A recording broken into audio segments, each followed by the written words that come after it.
show! From Michael Bay to Marvel, UK, and everyone on in between. Breaking news and toy reviews, every robot turns wet green. Grab a brew and join the crew, become part of our scene.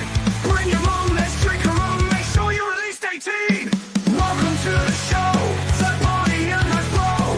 Friday nights, let's go, Transformers the show. Good evening, ladies and gentlemen, and welcome to Transformers, the show, to episode 267. And thank you for choosing to start your weekend with us. Tonight, we are joined by our very special guest, Skywarp SCS, aka Steve from Stevenage. Steve, say hello to everyone. Hello, everyone. Hopefully, he will be reviewing us like one of his Marvel G1 comics. We've got all of the usual news, but tonight with a special Robertson reveal. We've got our pickups. We've got Foreplay is our favourite Legacy Deluxe class bot. We've got a bumper social corner that, because we had a week off, and discussion. Should you really trust a smiling tadpole? I'll leave that one with you. And on that bombshell, Andy, welcome back. For the love of God, take us through the news. Okay then. I talk some TV, and now the news. Don't touch that dial. Tadpoles. Right. Totally thrown me with that one. Right, Flame Toys. We'll start with this. It seems like ages since we've done this. In fact, it is, because I've missed 2 weeks in a row, so including last week. So this is Flame Toys Furai model Black RC. I can't remember if we've seen this kind of before on here, if we've shown it with preview shots. But anyway, here it is. And the pre-orders are all up. If people do want to pre-order it from wherever you order your Flame Toys RCs. And there she is. I can give you more information on it if you want it, or you can just tell me what you think of it. It's not feminine enough. I was about to say, Yeah. is it based on the deco they did for that Combiner Hunters convention pack way back when for Combiner Wars, isn't it? Is it the same Yeah, I deco? think so. Yeah, it's just listed on the official information as Black RC, but you know it looks like it. Different injection colors and simple assembly make it perfect for beginners, which is lovely to know.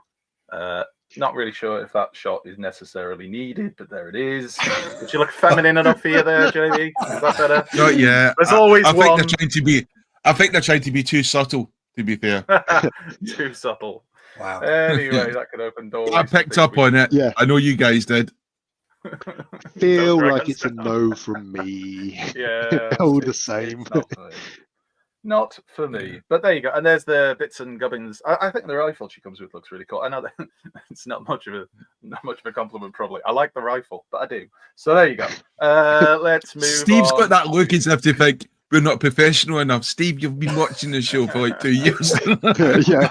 You knew what you were getting into. It was more the I'm still lingering on that pose that wasn't necessary. I'm like, why have they included that? It just does it. Yeah.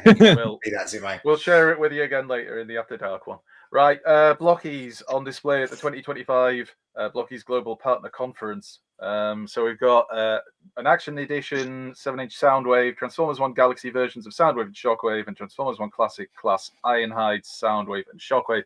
And there are the photos from the convention, and then there are official photos as we go through.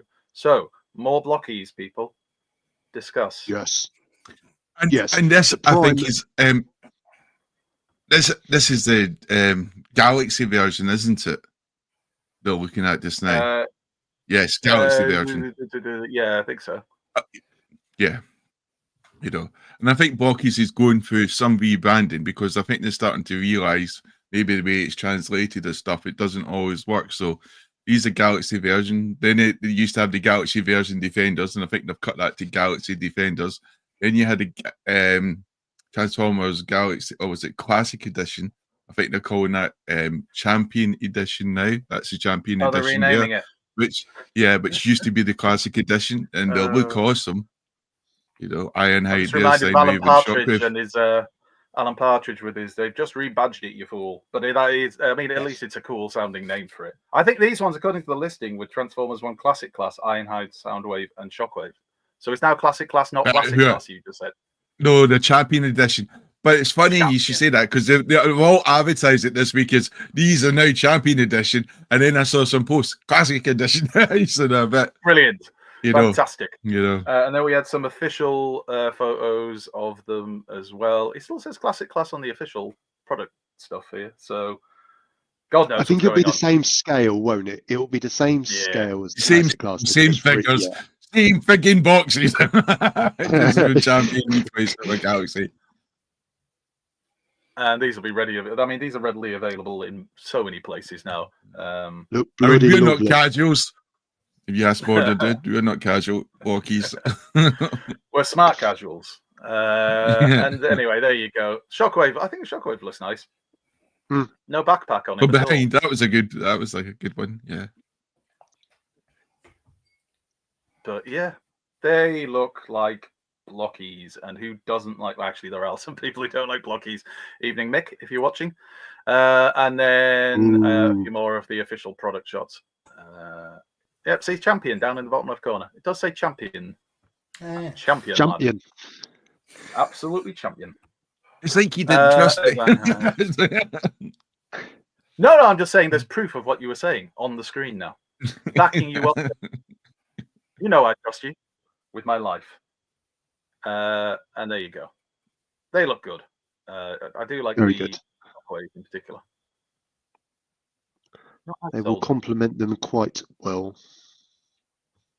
And then after we had a look at these Champion class blockies, we also like what's Ironhide doing? Just photo bombing. Devastator as well, which they had a grey model of on display. So we can see more clearly what it will look like if you are going to be picking this bad boy up. Or bad boys, depending on how you look at it. Is anybody more or less inclined to pick this up having seen this?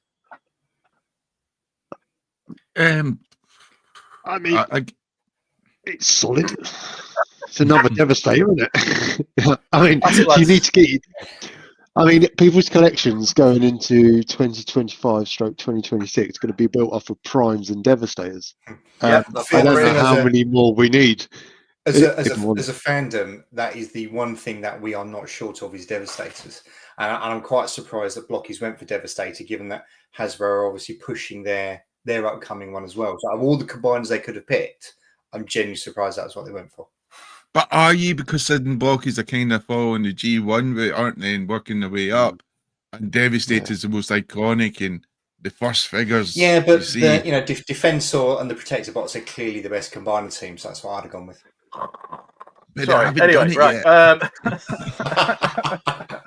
I joke. I jest. All combiner teams are valid.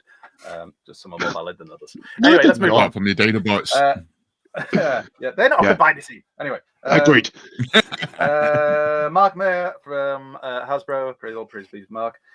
He shared some more photos this time of the Age of the Primes leader Onyx Prime on his Instagram. If you don't follow Mark Mayer on Instagram, who is Mark Clonus, then you should, because he does these photos. He does them very well, and he knows what he's talking about because he helps make the toys. So there, he is. He is. It's very cool, doesn't it? First ever Transformers Centaur. Oh, it's certainly different. I like it. Go. I don't like that other one. I didn't bother to learn his name. We're not talking about that one right now. Yeah, don't like him. Don't like that one. It's a Centaur, though. How many times are we going to get a Centaur in Transformers? I'm not saying you have to buy it because of that. I'm just saying it's another reason to buy it. That mode, I like that mode. And there he is. Very beastie, though, isn't it? Yeah, eating a Titan Master. Anyway, so yeah, that's going to be coming along in the future. There's no pre-orders up for this yet, is there? No. I like the disclaimer, by the way, on the top of the picture, just in case there was any confusion for anyone.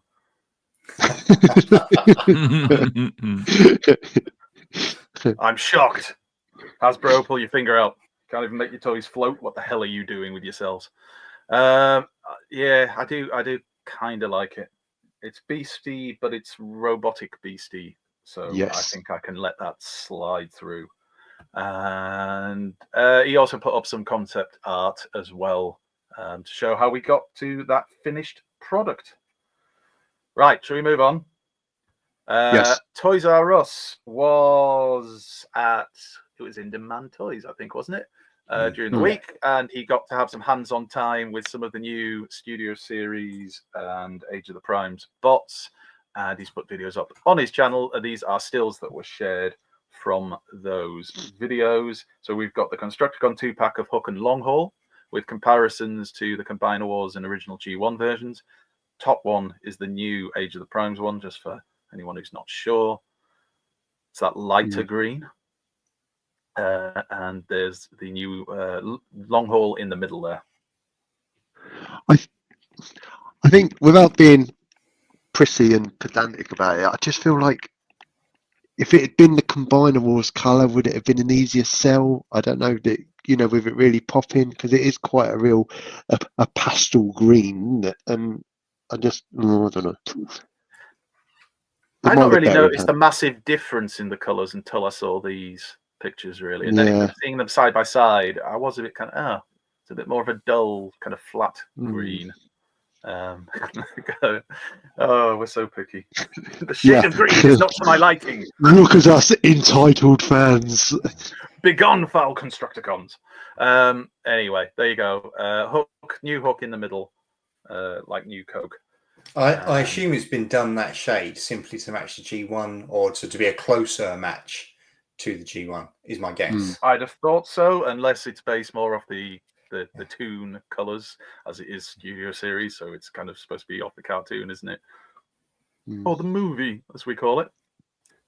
There'll be Wendy Pops there, my apologies. Yeah, I like Longhaul. I think Longhaul looks better than the Combiner Wars one did, which, you know, I mean, it's the Combiner Wars one is the way it is because of the job it has to do. I look big. I look chunky. Anyway, there's a lovely group shot of the with the G1 and the rest. And, you know, for any criticisms I may have, I have pre-ordered them. So, yes, more fool me. Moving on. Then they went into Star Convoy. Age of the Primes, Titan Class Star Convoy. Again, Russ did some comparisons with the G1 version, Japanese G1 version, and with the more recent, was it a Select or something like that? Or was it Takara? Anyway, whatever it was, it's there on the left. And that's the Devastation Prime, I think, down front. So you can see some comparisons. Hot Rod is no longer mini, or micro, I should say. He's a little bit bigger than that. Comes with a little truck trailery thing. Why did they do that? Why did they make it core class? They could have done the coolest thing ever and made a Micromaster Hot Rod, and they didn't. I'm going to pull you up later on whether that's the coolest thing ever, but I agree it's strange to make him core class. I mean, on the list of all you cool could pull me up in that. Sure, that's number one, but all right. Anyway, there's some legs. You think that is? Anyway, stop me if I'm wrong, but I don't think I am, as Viz once said. There it is. I'm sorry, I'm just going to say it now. I'm completely nonplussed by this thing, and the more I see photos of it, the more I just think I'm glad I haven't pre-ordered this, because it's just a big brick thing, and it's not my prime. I just can't get excited for it. I'm sure those people who are like it, they'll love it. I think it'll be brilliant, but not for me. But there's something nostalgic and romantic about it being a big brick from the 80s, 90s, isn't there? To it being a big brick from 2025. The romantic part. I'm just curious. Expand. Because careful now. But you know what I mean? I think with the modern engineering, I don't think you were entitled to expect a little bit more. I don't know. I just don't have a connection with it at all. No. I know it's from No. Japanese G1. It's not even from the animation because it was from the TV magazine So, story. Zone, yeah, the Zone. So I think the other Yeah. thing is the way I say it is none of us really associate Prime at that size. When you start thinking of Titans, you're thinking, you know, Tidal Wave and Metroplex and Fortress Maximus and those kind of city bot size ilk. And then of course you throw Optimus Prime in the mix. You think, well, it doesn't really sort of pair off with anything or match anything in there. Mm. Yeah, I agree. But again, for people who are really into that Yeah. and like have always wanted, I mean, imagine if you were lucky enough to actually have that original toy. I've got. There you go. I'm not going to open it. Do I have it?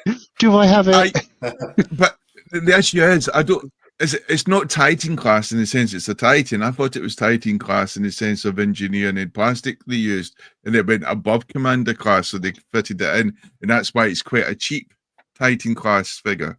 Like, I say Quite cheap, possibly. 170 or something. I mean, I was gonna to be say- fair, the original did turn into a Micromaster base, so there is Yeah. precedent for the Optimus Prime turning into a base. It kind of makes sense, but it's not. I can see why people kind of look at it and go, "What?" I do get it. Moving on then. So this is the Takara Tomy YouTube channel who have uploaded the first 2 episodes of the new Transformers Wild Kingdom anime, which is over there in Japan. A completely new CGI series will promote the new Takara Transformers Wild King collection. It was revealed a few days ago, but I don't think we've had a show since it was revealed. Or did we? No, we did, didn't we? I think we had one that you guys did when I wasn't there. And 5-minute episodes will be uploaded every week. times. I assume they'll be in Japanese. So Andy, yesterday, literally yesterday, there's a fan sub has gone up on YouTube of this already. there you go. So there you go. Excellent news. They released a fan sub. Well, isn't a sub or was it automatically generated by AI? Was that it? To my knowledge, it is a fan sub. I'm happy to be corrected. Oh, it's because I watched it about 3 days ago, so Okay. there was subtitles. So maybe there's lots of fan subs. I just thought it was automatically generated by YouTube. A fascinating conversation for another time. Well, you know how Moving on. Crunchyroll does it and Netflix do it. They use automatically generated subs. Maybe it's the same thing on YouTube. Celebrate 10 years of Transformers Devastation with this incredible 2-pack inspired by the fan favorite video game. And I'm certainly not just reading that. This is the Studio Series More Than Meets the Eye collection, Ground Soldier and Elite Seeker, which come with game accurate deco, weapons, and transformations. Oh, they put transformations. I thought they weren't supposed to use that. Oh, no, it does then say convert. So you got Ground Soldier and Elite Seeker. They come with swords. Yeah. I mean, is that It's- not it's a Springer's secret. sword for the ground well soldier? be. That's like yeah. It could well be. I mean, it's reusing old molds, repainting, and reselling them as something else. You know, the really sad thing is, though, when I was looking at these pictures, having that incredibly negative attitude towards them, I then started to look at them with the swords. I thought, they do look quite cool with the swords, though. And then you think, As you pre-ordered it, as you entered your They bank got me details. again. Exactly. They got me again. Damn you, Hasbro! They're all up, I believe, for pre-order in different places. Whether they're sold out or not, I don't know. But you can go and have a look. So you got a troop builder now. Yeah, You've got one God. set. Could you imagine? Damn you, Hasbro! Anyway, right. Okay. Spent 500 sli- quid on no-name Transformers. Mhm. But think about how many people do.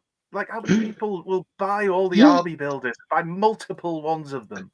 It is ridiculous. Right. I I'm think- going to put I this think- next thing up, and then I've just going to be 1 second. But this, very quickly, is G1 voice actor Clive Revel, who passed away last week. And for those people who don't know, he was part of the Transformers history as the voice of G1 Kickback and Rise of the Beast. Rise of the Beast? Well, he was Jetfire in one of the respective video games. Was it Rise of the Beast? Anyway, he was also the voice of the original Emperor Palpatine, which I did not realize. I don't know if anybody else did. Just while Jamie makes his point about this, I just need to do one thing very quickly. So I'm going to go back, and Jamie, you make your point, and then I'll pop back in a second. I think with the other troop builder sets we recently seen, they've always had head swaps, so it's always made it a bit more viable in the sense when you bought a figure, it could be a different figure, or there'd be some sort of mechanic in that. I don't believe they've got that mechanic, those two figures, so it would be, buying directly as troop builders. And I suppose in the game as well, they were the same. All of the ground soldiers were the same. There was no distinction, and the same with the Seekers. So that's why I'm not buying 30 of them. Yeah, I mean, the reality is in the game, you just plowed your way through multiple versions of them, but yeah, it got boring. Did you it know? got boring after a while. Thrusting away, all that time. Calm down, Janie. Hasbro watching. Anyway, right. Let's move on to Keep it clean. the next Keep it thing. clean. Oh, by the way, I saw somebody call Cybertron Metroplex a brick. I think that's really being too kind. It doesn't turn into a brick; it turns into a thing. Right. We talked about Clive Rebel. Let's go to this, which was, I suppose, surprising. I don't hear anybody talk about this before. MPG 17 Optimus Prime. Here he is, and you can see him in robot and truck mode. And there are a couple more photos. Reservations, which I presume in pre-orders in translation, are up on April 4th of this year, so you can buy yourself this new MPG Optimus Prime. Muted, I think, would be the reaction, the word I'd use to describe the reaction to this. Not overly excited. Anybody else? I mean, the bot mode looks all right. It's a bit, I don't know, is it a bit IDW-y? I was thinking Earthrise. I looked at it and I thought Earthrise. Okay. Where my head went. Yeah, That's another- I think you're wrong, Steve. There, I don't think it looks eyes, because that looks like it could take out your eyes. I mean, He's got that just very looks dangerous, doesn't it? it? There. Yeah, that looks dangerous. Be Maybe interested to used as a see- murder weapon. Be interested to see whole the size class. They've referred to this How as, big it stands up. they've referred to this as style gen. Does anybody know what that means exactly? Does it mean style It generation? means you can pierce yourself. I'm sure 20 somethings will know, probably. I think they should call it it's probably a spiky. new term. There you go. You've got a whole roster of unreleased characters that would really suit a masterpiece scale, and it's like, let's go back to Old Faithful. If you look in the bottom right corner, though, doesn't he come with that accessory? Looks a bit like Shield, yeah. it's something from. Was it Siege or something that came with? Yeah, that like was folded Siege. out into a net? So Yeah, I wonder that if that's sort of what made we're the sort of kinda going for. chiller. It was part of the Yeah. back door of the chiller, wasn't it? The ramp or something. So I Very wonder if, I'm going to call it now, I wonder if he is probably 9 inches by the way he stood. But enough about Maybe. Siege. Right. But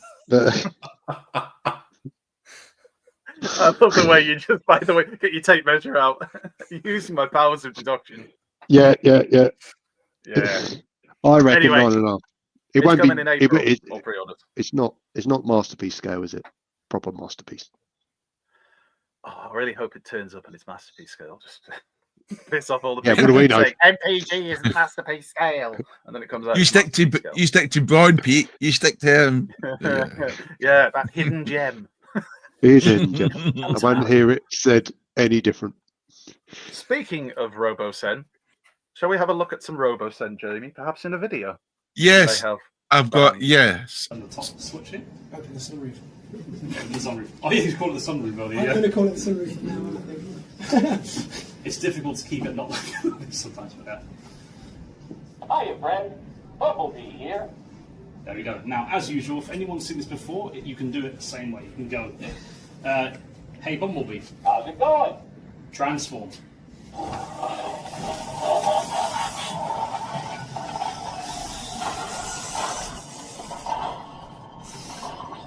Bumblebee reporting for duty.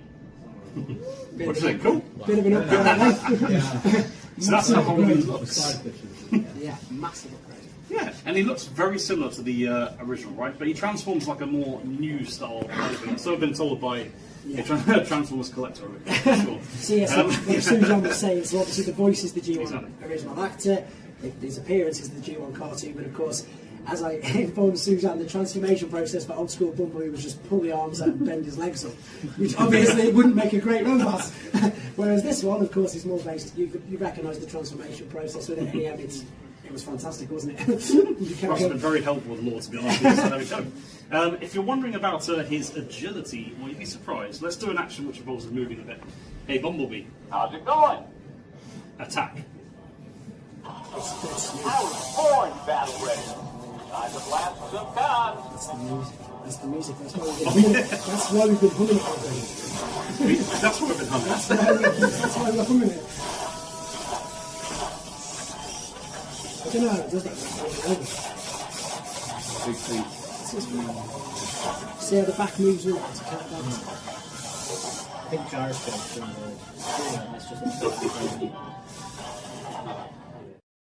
So there we were looking at the Roboson Bumblebee, and as you can see there, if someone was to break into your house, you can set up your Bumblebee, ask them, use the gestures, just wait a while, charge it up, power it on, go, attack, and then Bumblebee won't do much, but maybe you can run and escape. But me and Steve were personally invited to Roboson for the unveil in Transformers Battersea, which was getting done there by Roboson Europe, and Russ was there as well, and we had other people who was there like Arrowfire, and I think someone called someone new to the Transformers fandom. So it was quite an enjoyable event. Obviously, the highlight was the Nando's afterwards, but focusing on Bumblebee, it's quite cool. It's quite good fun. To me, he's like a big auto-converting, auto-transforming even Netflix Bumblebee. He looks very much like the Netflix Bumblebee. That's the sort of the visions I kind of got from it. Good fun. They'll talk about the programming and how Roboson's always moving forward, and how they make it even easier to program the other models as well. One thing they talked about was you can do this thing where you got the arm or any limb in the robot and you can move it, press something on the app and it'll get that position, move the arm again, press something in the app, it'll get that position. So you can do programming in a nice simple way rather than, trying to tell it to move arms and that in the app. So you can do very nice, specific, easy sort of dance or routines or action sequences, etc., which to me seems quite intuitive and a fun aspect, which I didn't really think about before. So there was lots going on. Yeah, sorry, Jamie. It's almost like sort of stop motion in reverse, where you can literally put it in and then pray. Yeah, it looked really smart. Yeah, and I just thought, that is pretty cool. Yeah, so it was a good fun event. Yeah, and I hope there's going to be more fun events at Roboson and at Transformers Battersea.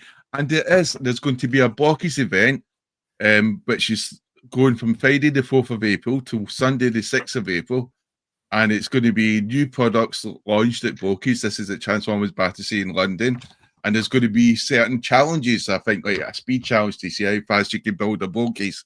Obviously, I think it's for 10 plus and up. So the idea is to aim for kids. They don't know how the Transformer fandom doesn't care for children, and we'll push them out the way,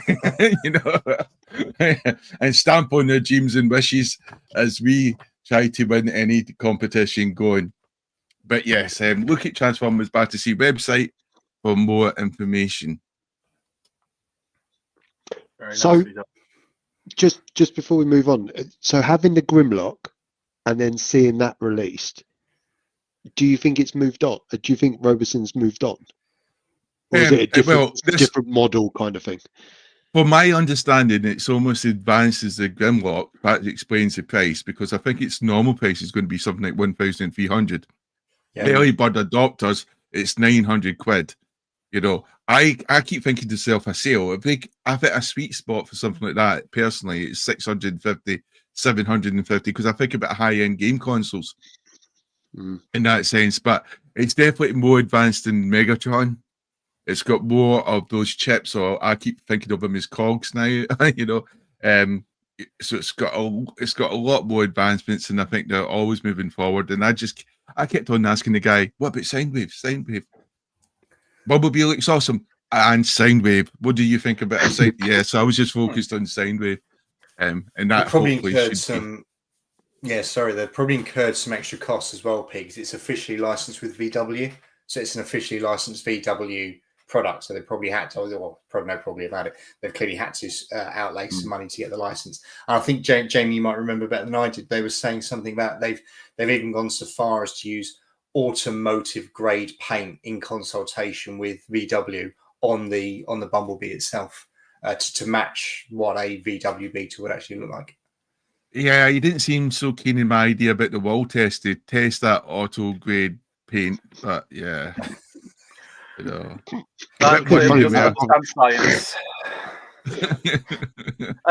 We should probably point out, like you said, Jeremy, because there are early bird pre-orders up, including on TF Nation's website of all places that got revealed this week. The TF Nation, in partnership with Robeson, have it up for pre-order there as well. I honestly think with Robeson, there's some people who's going to collect them all. You've got the high-end elite collectors like Sam Formers, who's going to buy it or collect it all. I think, look for a sale, but to be honest, Grimlock's not really gone down much in the sale since its early bird adoption, which was almost like 2 years back or a year back. So it depends how long you want to wait. But when it comes to Robeson, I think if you get one figure, that's a good thing, because you'll get more use out of the one figure, because you'll be programming it, playing it with your kids. You'll be doing stuff. If you got multiples, you're not going to be programming them all. You're not going to be. I mean, some is just going to end up being dust collectors. So if you're thinking about getting use in something that's not only a good centerpiece for your collection, but something you're going to play with and look at programming and how programming is changing and adapting, then it's a good thing to have, and it's a high-end bit of technology. So as a one-off, I think Robeson's ideal. I still think Grimlock's the best one to get because it just looks awesome in Dinobot mode, where the other ones I think suffer, don't they? Yeah, it's not small either. It's and obviously, Jamie, I appreciate you've got the Grimlock. It's that Bumblebee is in robot mode is nearly as tall as the Grimlock. It is not a small product. Cool. Well, they're available for pre-order now. It's just because when you switch them off, the trouble is, they don't keep the stature, where the Grimlock does keep its stature in Dinobot mode, so it's a bit like a Limp Bizkit. It's a love Limp Bizkit, great man. Right, anyway, we'll move on. Shared by Twitter X user Alf2010. This is the first look at the packaging of the Takara version of the Stunticon Menasor gift set. So the Legacy lads, but repackaged by Takara. They've released it with new packaging. Obviously, we had one from Hasbro that was a box set, and it's supposed to evoke the G1 Japanese packaging. Well, you can see it there, can't you? Very, very nice. And there's the back of the box again, full-on G1 nostalgia there. Yeah. So, how long before that? It's also probably the cheapest way to get a breakdown at the moment as well. Yeah. Could have kids, that'll give you a breakdown. Right, moving on. Via a Weibo user whose name I can't pronounce because it's written in a language I don't speak, we have these official images of YOLO Park's AMK Transformers IDW Tarn. So that's YOLO Park. The new entry in the AMK line of easy-to-build model kits. It's 21 centimeters tall, and amongst other things, it comes with a removable face mask, as you can see. It's another Tarn. It's quite tall. Yeah, it's got die-cast parts, LED lights, and more accessories. And you can shake a fusion cannon out. And there it is. I don't know. I like YOLO Park stuff. I just don't know if I'm that bothered about this when there's so many other versions of Tarn you can get at the moment. It's like going from like they'll never make a toy of Tarn to they're everywhere. Yeah. But, it's not a bad thing because the DJD are cool, even if they are mass murderers. Right. Shall we get on to some third-party news now that we've finished the wonders of mainline. Is this? Yeah, we'll go with this one. Battle this. It's heavy metal cruncher time as Optimus Prime goes toe-to-toe with Combat Megatron. Prime is one tough dude underneath his hood. He's a transformer missile fire phenomenon. Combat Megatron is combat armed. His mighty mega missiles are slamming. He can mad out more for use mega force, but Combat Optimus is still standing. Good Sorry, Jerry Jake, Prime were you about to say asked, yeah, they're going, are they not doing a Devastator? Yes. Robertson are going to do a Devastator, so it's going to be 6 spots, and I don't have any idea what scale that could possibly be. I'm kind of hoping it's going to be much smaller, but I don't think so. I think Huge scale, absolutely huge. Right, we were going to do some third-party news, weren't we? So we'll start with this because it was the first thing that I downloaded. This is X-Transbots, who everybody loves for their wonderful and fun transformations. Good, no comments on that. Let's move on then. So they are not going to be putting in paper instructions into their bots in the future. They are planning to put videos online so that you can watch the transformation and know what to do. And there'll be a thing on the boxes, I guess, that you open up and you scan it with your phone. So you can see how you do the transformation, which might stop people from wanting to throw them against a wall, and not in a Jamie scientific way. But that's not the issue. The issue is not the instructions. Make it easier. Is that the issue? The amount of people, though, who say that X-Transbot stuff looks incredible in both modes. Yes. Or however many modes there might be. But looks incredible in both modes. But getting from one mode to the other is apparently pain. Just pure pain at times. So, not me. I never said that. Is that because you don't have any X-Transbots? Yeah, I just... Yes, we can engage smug mode because we've never bought. Yeah, I mean, this end, they're amazing. This end, they're amazing. It's the middle where there's a challenge. And you it's conversing between the two. You can't even transform Cliff Jumper, so you're screwed. Aren't you? Wheelie was in 2 bits. The X-Transbot's Wheelie. Oh no. Anyway, that's the best thing to do with that, though. Well right, done, we'll move on. X-Transbots. So if you're an X-Transbots fan, maybe that'll help. I don't know. You'll be able to watch it. Everybody's favorite tiny Transformers, Dr. Wu and his workshop.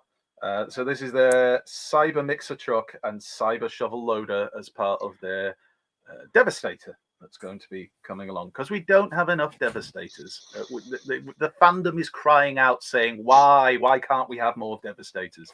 And thank God that so many companies are listening. That's all we've had to look at it for now, and it's certainly that. Moving on, New Age Toys, William.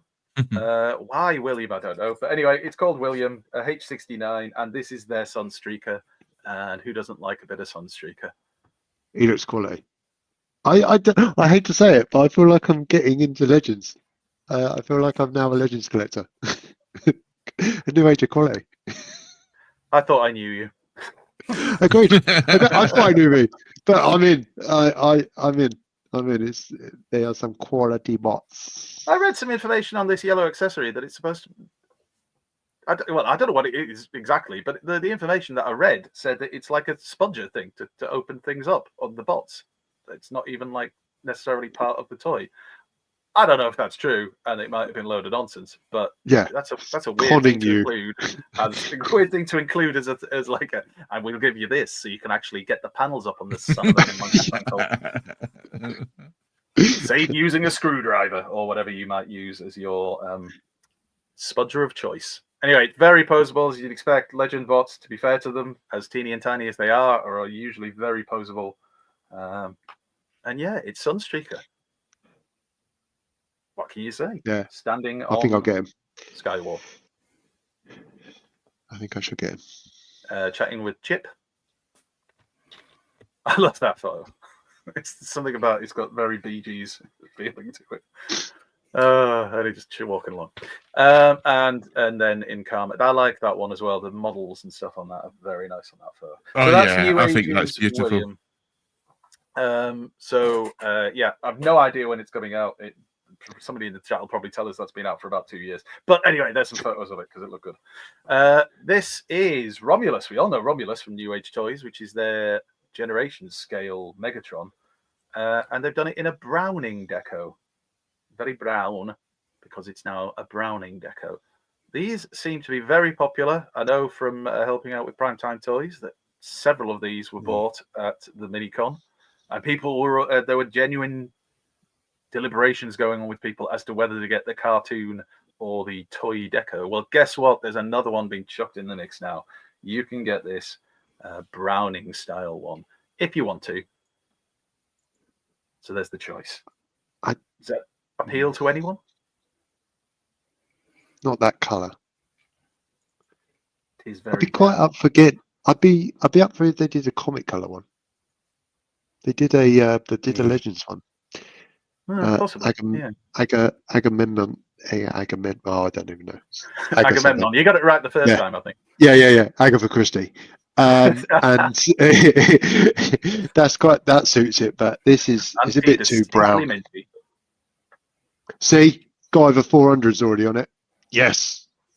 There you go. We knew he would be. I'm just hungry. Well, Big Mac won't help you then, because here's Big Mac toys. We did not rehearse this. Which on another one of the screens, which actually I don't think I downloaded, it said Big Max Toys, but on this one it says Big Mac Toy. The point is they're doing a G1 style Fortress Maximus, which will be can I just ask? 30 inches tall. Paul's not here tonight. Do we need to do third party? Maybe. I don't know. Of course we do. Everybody loves third party. Anyway, here's a Fortress Maximus, 760 millimeters or 30 inches tall. How big are we looking, Pete? Pretty big. Yeah. I read somewhere it's supposed to be taller than the Titans Return Fortress Maximus. Let me confirm. Carry on. I'll measure it. Get to work. Andy, the G1 figure from memory was bang on 2 foot. The G1 figure was 24 inches. So if you're saying this is 30 inches, that's and it's very G1 head and shoulders above it, isn't it? And then you think of the repaint above it. possibilities. The repaint possibilities are, at least 2 of the lots. Maximus. There's no end to them apart from the fact it's only 2. But there you go. So this is going to be coming at some point. Lots of people excited, and we may actually get to see the head properly at some point. Do you know what I want? I just want Fortress Maximus, just like they've done. Remember the Toy World one, the one which is like comic book scale. You could almost say for your figures. But I want all the Titans that size now, even if Hasbro was to make them. Because I just don't have the room for these big, massive monstrosities anymore. And I just have them that size anyway. Comic size. Why is it always toon size? Let's do some comic. Yes, I want a Metroplex like that. I want my Scorponok. I want them all the Titans you can imagine. Hasbro, just go wild, and just make them smaller. Anyway, that's going to be coming along at some point. Fans Hobby have shared more pictures of the kind of the full purple team as they are now. This is Astro Flame. Wasn't this based on a BotCon or something? I'm sure it was Space Warp. Space Warp. It was Transformers Collector's Club or something, wasn't it? Yeah, it certainly wasn't a common or garden release. No, and like the other purple versions they've done of these Unicron Trilogy bots, this one is limited to 600 pieces worldwide. It's got individual laser engraved number, which you'll actually see on the last photo. And it can combine with the previously released bots of the same color. Available from Fans Hobby. I don't know if this will be available in other places. I'm sure it probably will be. It's a special edition, though, so get out there and get yours before they sell out, because there's only 600 of them. Anybody particularly excited? I think there'll be some left. About 598. I received 99. Pete's waiting for it to turn up in TK Maxx, isn't he? Yeah. It's based off the old Armada toy of Jetfire, I think it was, from Armada, and that was never my favorite of the Unicron Trilogy bots anyway. So this for me is not. It's not mine. It's not for me. But I'm sure some people will be after this. have some people in our chat. And there you go. And you can see how it combines with the others. So, I mean, it's very impressive. If you were into this, you're going to have to get all three. And I'm guessing that's going to cost you a fair bob. But, you know, it's what we do, isn't it? As collectors. There's the team I mean, together. they look quite good as they look quite good as a team, I suppose. You stick them on a shelf, that is kind of impressive. Yeah. Again, it's not for me, but somebody will pick these up, I am sure. Well, does anyone know, were the other two limited to 600 as well? So are there going to be a I number believe of people so, who managed to get the... All right, so there's going to be nobody who... You're not going to get like the first two and then all of a sudden not be able to get the third one. Oh, imagine if you only got 2 out of the 3 and you just couldn't get the... Oh, you'd be heartbroken. You'd be How fuming. shithousery. But then imagine if you've just bought 1, you didn't bother buying the other 2. It's like, what's the point? What's wrong with you? Why would you do that? That means there's going to be someone out there potentially missing out and having a complete collection. Jamie will go out and buy one now just for the fun of it. Just for love. Anyway. 530. And there it is with the numbered thing. Lovely to see number 0 of 600 there. Anyway, we'll keep going. So here's X-Transbots, who we have mentioned already in the show. They're X-Transbot Toys and BotCon official Agabus exclusive MX22 Spectre General, which is their Delta Magnus that turns into a shattered glass Ultra Magnus because of the heads you get. So, somewhere, Borders Dude is crying with joy. Is anybody else? So again, that's great. The vehicle mode, great. Bot mode, great. The middle half, people have lost lives, right? Because that's where they transform it. I mean, no. That's what Ultra Magnus thinks of your appraisal of the situation. Totally nonplussed. There we go. Now we're getting somewhere. There you go. We've got the proper head on it. Look at that bad boy. Nice. I still won't be buying this. But no. Somebody will. Somebody who really loves X-Transbots and loves Ultra Magnus will buy this. In fact, probably quite a few people. Well, Borders. Borders will be there. Anyway, there's the bits and pieces it comes with, including the different heads. And you can all play a game very quickly at home of which Ultra Magnus are you today. I'm going to go top right. Right. I think, is that it? Are we done? Oh, no, we have more. I got ahead of myself there. For some reason, I thought we'd finished. Maybe it was wishful thinking. Kang Toys Blackanidae, which is their masterpiece scale shrapnel. We know Kang Toys very stylized, and this definitely falls into that description. Anybody? I mean, it's fairly sizable. Wow. Yeah. Unless that person has very small hands.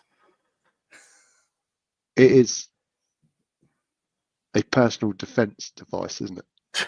It's the spikes on these things. Yeah, it's that genuinely. I think there's a shot of it next to is it the swoop or the dive bomb, and like it's just you're just gonna slice yourself to ribbons on these things. Again, probably looks great on a shelf. Just touch it with gloved hands. 18 centimeters. Just in case we're not sure. Why does it? It's like the size of a carving knife. Why does it have to be so sharp? Like, why do everything Kang Toys have to be so sharp? There you go. Yeah, slice yourself multiple times. Why? What's that comic artist who likes to draw quite sharp lines when he's drawing his Transformers all the time? What was his name? I think he was mentioned at TF Nation. Oh, I was working all day. Alex Milne. Alex Milne. Cool. Yeah. Do you think he's like one of the designers? Maybe not enough sharpness. Yeah. You could literally carve a Sunday roast with that, couldn't you? If you had that in your pocket in London, they'd stop you and arrest you. Absolutely. Right. We'll move on. Excuse me. Yes, I've not had that Sunday roast since I was at my grand's. This is Vincoror V3306B oversized knockoff masterpiece scale shattered glass Jetfire. Although they don't call it obviously masterpiece knockoff, but that's what it is. The photos credit goes to Tommy Park, and this is an oversized knockoff of the Shattered Glass Jetfire, the Siege one. That looks good. And I fear I may have to buy this because I don't have the Shattered Glass one. And the aftermarket prices are high anyway. So if this is a reasonable price, I would consider getting this because I love the colours. Andy, does it say how oversized is? Unfortunately, all it says is the word oversized. But I will keep scanning the websites and groups for more information on this. Is it not the same people that did Jetfire before, or is it a different company? Don't know. Good question. I can't remember who did the original Jetfire. Could well have been these people. So if anybody's got that one, give it a measure. So, let us know. Moff's not in chat. That's disgraceful. The one time we need them. The one time we need casting shade. So regular mainline is about 13.5 to 14 inches. So if it's oversized, I'm going to guess this is definitely bigger. Yeah, definitely sizable. Bigger. Titan class. And there you go. He big. But I do love those colours. So yeah. And that's what you can do with the weapons, isn't it? And the chest piece to make it into a little drone, I guess. Maybe. Right. Do we have anything else? No, sorry, that was it. So that's the end of the news. We can stop. Woo. That's it. Gosh. Happy days. Thank you very much. Should we do some pickups? Why the hell not? We now return to the Transformers. Right. Strap in, ladies and gentlemen. We have not been here for a week or two. Andy's not been here for 2 years. Steve's been on for the first time, so the chances are he's going to use all of his pickups for the last 12 months. He would like to go first. Steve. No pressure. No pressure. A few bits and bobs this week. Obviously, with the Manchester Minicon hadn't been last weekend. So what did we get? First Manchester Minicon pickup. Been on a bit of a Micromasters kick since Christmas. So we got the Micromaster Skyhopper with his military helicopter. It was complete, and it's got the stickers are in quite good nick as well, which is sometimes a bit of a tough find with the Micromasters. So got him. Really happy with that one. Continuing on the Micromaster theme was the Micromaster flat top and his kind of little jet. So he's a jet that pilots a jet. I haven't quite worked that one out yet, but that's what he does. And it turns into a little aircraft carrier as well. So he was complete as well. That was a TF Nation pickup. What else did we get? Now this was done by Matt Marshall, who is Rock Lord's Rock, part of Toy Fu, which is a custom pink sea spray. There were only, I believe, 11 of these available at the Minicon. And the story I've told my wife is that this was actually free because I made a charitable donation and then received this free gift in return. And that's my story, and I'm sticking to it. So I haven't quite got a name for this one yet. I've had a couple of names suggested. The first one I've had was Seashell, and the other one I've had Dave. The other one I've had is which I quite like is RC Spray. I was like, oh yeah, I get it. That's quite cool. So that one little dropped into the post this week is the fourth party KO of G1 Reflector. It's pretty good. It's got some decent stickers. The stickers are all they'll stick and they're cut well. I know a lot of people have different thoughts about the fourth party kind of knockoffs and that, but I've literally given up trying to find one of these that's not knackered and not at an absolutely extortionate price. So the KO for me, this was 40 quid, give or take, delivered off AliExpress. So yeah, well happy with that. But my sorry, last before I move on, I think Jamie, you picked one of these up as well. The Battersea exclusive Soundwave cover to Transformers #2, which I believe is something like the 8th printing or something. But yeah, grabbed that last night. But my favourite pickup this week is an item that I have posted this in my socials for anybody that does, or is daft enough, I should say, to follow me. Something I've been after for a number of years now, and it's been well and truly on my little wish list. But I got the eHobby mini-bot set, which I have been after for an absolute age. They are complete. They weren't sealed, but they're absolutely immaculate. They've barely been touched. Mint in box, and I'm hoping to get those guys into the light tent over the coming days. It was a bit of a whistle stop, but yeah, that's it from me. Pickups. Thanks. Nice. What a haul. Great. It was moderately okay in some respects. Let's just go with that. Passive aggressive. Anyway, where were we? I said Floyd because Pink Floyd, but fuck you guys. Floyd Spray. Who wants to go? Who wants to go next? Shall I go next? Shall I go? Go on then. How could we top that? How could we top it? Well, Well, hold my glass of water. So as you let's grab start. Ron. Let's start with the best. Yeah, hidden gem, don't you know? So I finally put Kaz Lair together. Oh.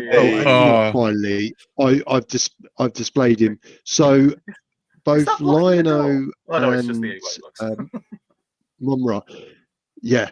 So both Lionel and Mumra are the 6'5" editions of the characters. So it gives you an idea as to how big Cat. However, let me just bear me un momento. Just hang on. The coolest bit. Bear with.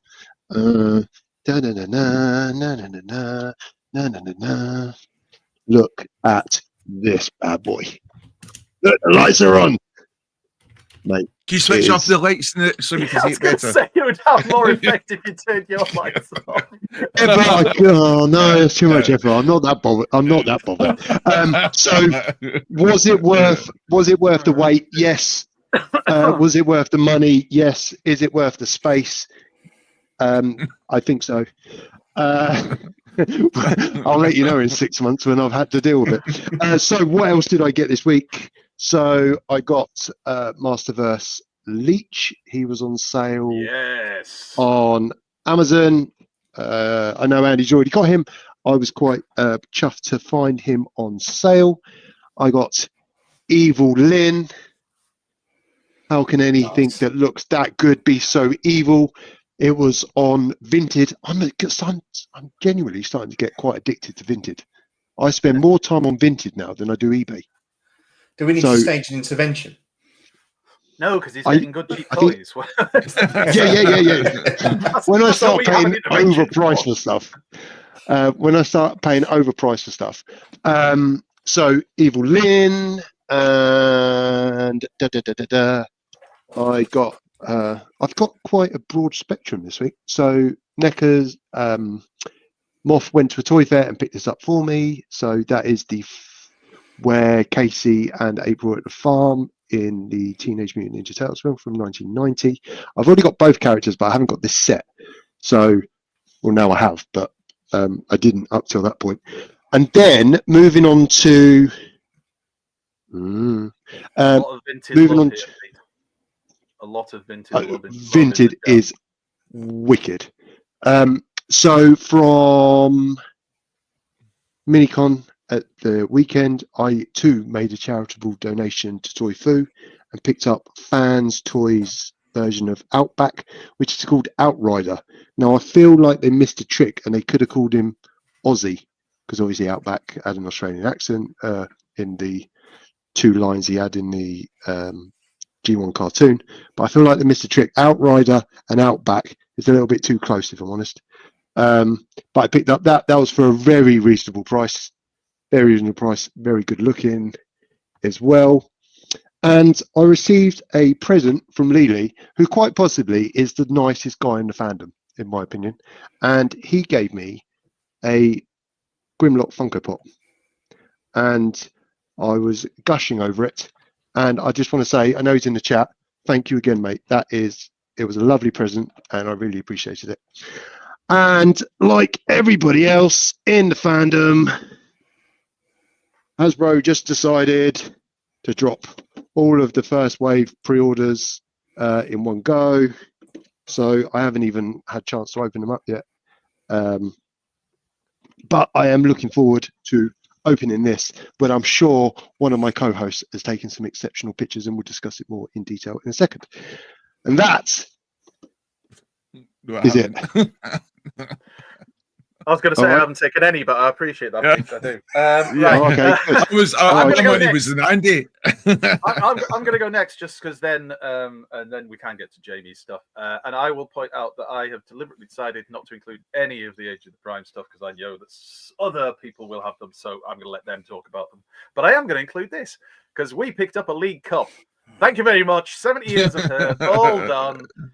I don't care what anybody says about it. It's just a Carabao Cup. We still won something, and tomorrow Is that your local fan club? Yes, that's us. That's us as Minicon.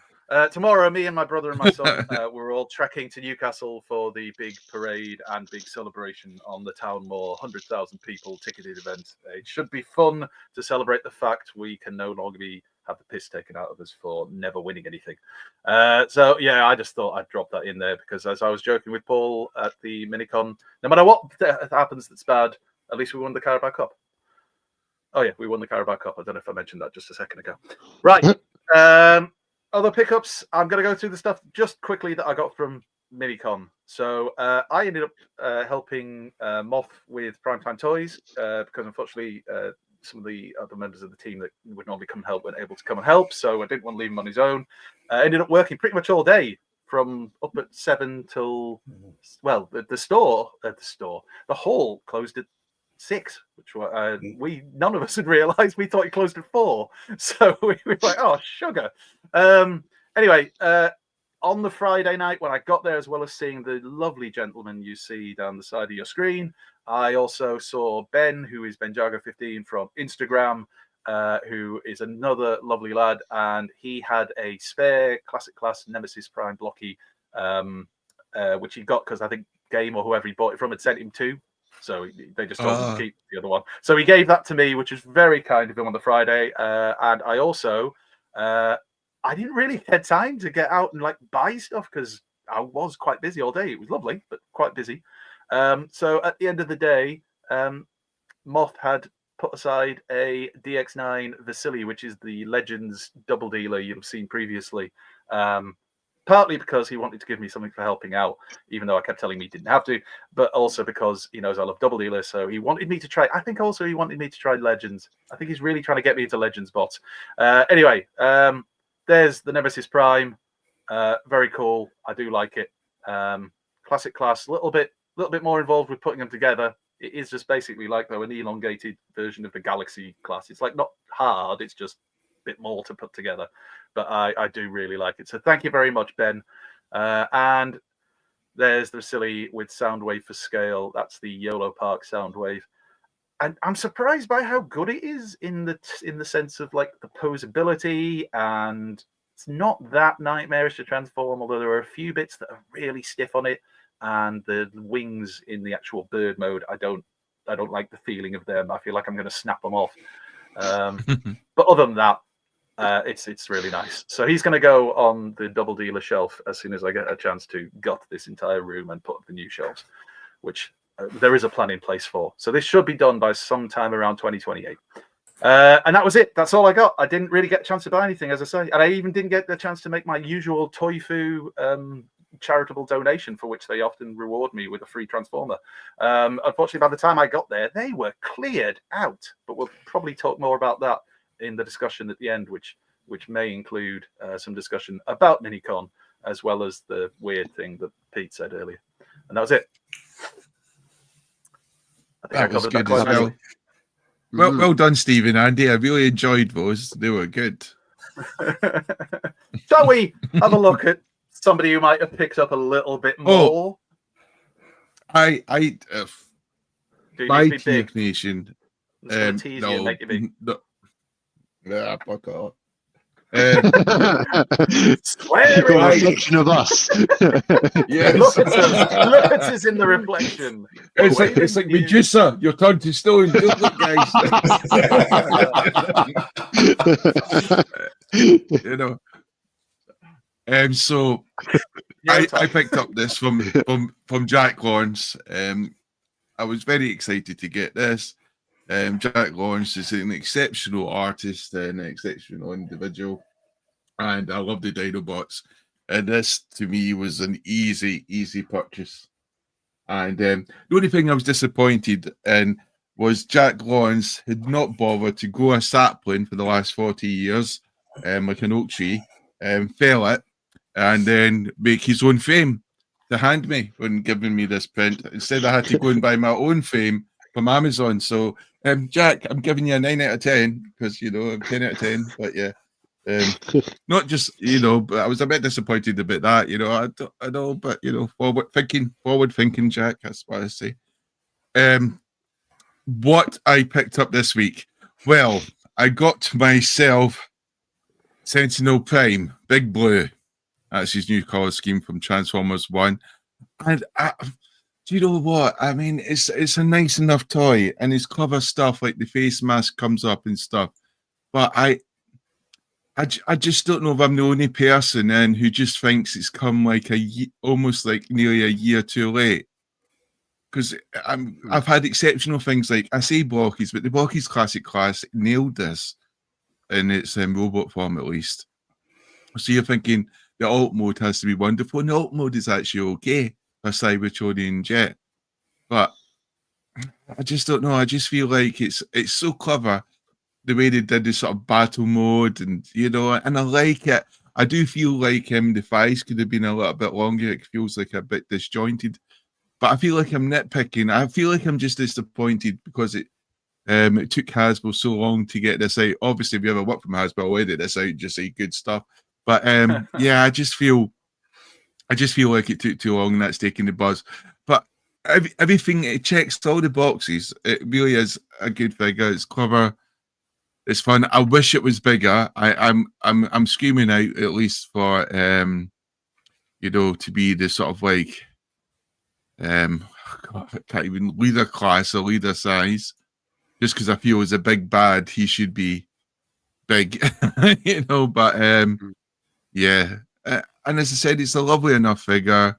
And there's his jet mode, and just some quick photos. Simple enough transformation. In fact, his transformation was quite simple and could pass into the involved parts going into his battle mode. So, but yeah, the wings are the things. The wings, to me, the thing it doesn't set right because it's. I wish they were gold. I wish, you know, those wings were gold and the you know, more shiny, sort of like a metallic yellow, metallic gold. But there it is. They are Transformers 1 Sentinel Prime. I was excited to buy it, you know, when it first came out like a year ago and pre-orders came up. I just think it's taking a bit long for it to come out. Some more stuff I picked up this week. Now, this might be new to some people, but these things are Blockies. Model kits, Defender version 02 Overthrow. I went to great trouble there to actually name the stuff in the rows there. So Inferno Alt, Bumblebee Alt, Bone Crusher, Hook Alt Mode, Bone Crusher Alt Mode. Wheeljack, Inferno, DW, Dreamweave, Ultra Magnus, Starscream, Brilliant Soundwave, which is Soundwave Lagoon, Shattered Glass Bumblebee, which is Bug Bite, really, and Shattered Glass Ironhide. And these are your little blocky defenders, even smaller than the normal Galaxy version blockies. Little cute, little wee guys with big guns. Inferno to me is the star of the bunch. I just think Inferno rocks, but Inferno is one of my favorite characters, one of my favorite toys. I love the alt mode. I like how you can take the sort of you know, part of the pipe or the spout, whatever it's called, and you can put it onto Inferno's hand for some There's Diabolical Starscream action there. There's Golden Starscream, Soundwave even. Dreamwave Optimus Prime, and there's Inferno with that little spout thing on. And I just think, that's pretty cool. And they've got characters and stuff. I think a lot of people will be getting them for the Devastator set. I think that'll be the big drive and the big push. I think there's 3 chase figures, I think, in this set. So, and I must admit, I'm not a big fan of the chase figures. I prefer if you buy a box set, you get everything that should be there. I don't mind if it's one chase figure, because at least that's okay. But when you start having 3 different chase figures, sometimes it means you're missing out on something you probably would have liked. So, but I know the whole idea is it's meant to be blind boxes, but I don't like blind boxes either. So blockies, you have to change everything to suit my needs and desires. There's the original blockies from Defender Wave 1 and Defender 2, just sort of mash it together. So there you have your Autobots all together for an Autobot party. There's a Decepticon chilling out for a Decepticon party. There's your vehicles there. The vehicles are brilliant. I think the vehicles are good because they almost give your Titans a sort of a playset sort of feel to them. And then you've got your Shattered Glass blockies. And I think Shattered Glass Sideswipe is still the steal out of both box sets. And yeah, it's the blockies now for, my God, even more pickups. Let's see if I can get this right. Yes. People lose the will to live. Careful now. Careful. That looks safe. So there I got a whole bundle of boxes, which I think was it Wednesday they came? Was it Wednesday? Yeah, it must have been Wednesday. Now, yeah, lots of boxes. Milan almost had a panic attack. She said, "What the hell is that? What's Star Wars doing?" And I said, "It's a crossover with Transformers." And she said, "I don't see Mandalorian in a Star Wars Transformers episode. Did you, Jamie? Did you? What the hell have you?" No, I said, "No, it's a Transformer." She was starting to worry I was going to start collecting Star Wars. She managed to calm down when I explained to her, but I'm not. It's okay. It's a one-off. So she was. Now she's starting to worry. Yeah. I feel that ship has sailed, Malin. So I got Transformers Megatronius The Fallen. There's the sort of boxes, Waspinator,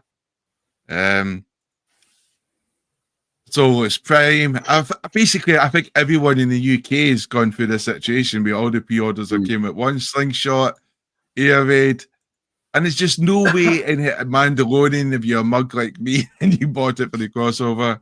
There's just no way I can not after me and Steve were officially invited for the Robeson event in Thursday. So we just didn't have the time, and obviously we had to go to Nando's for essential chicken.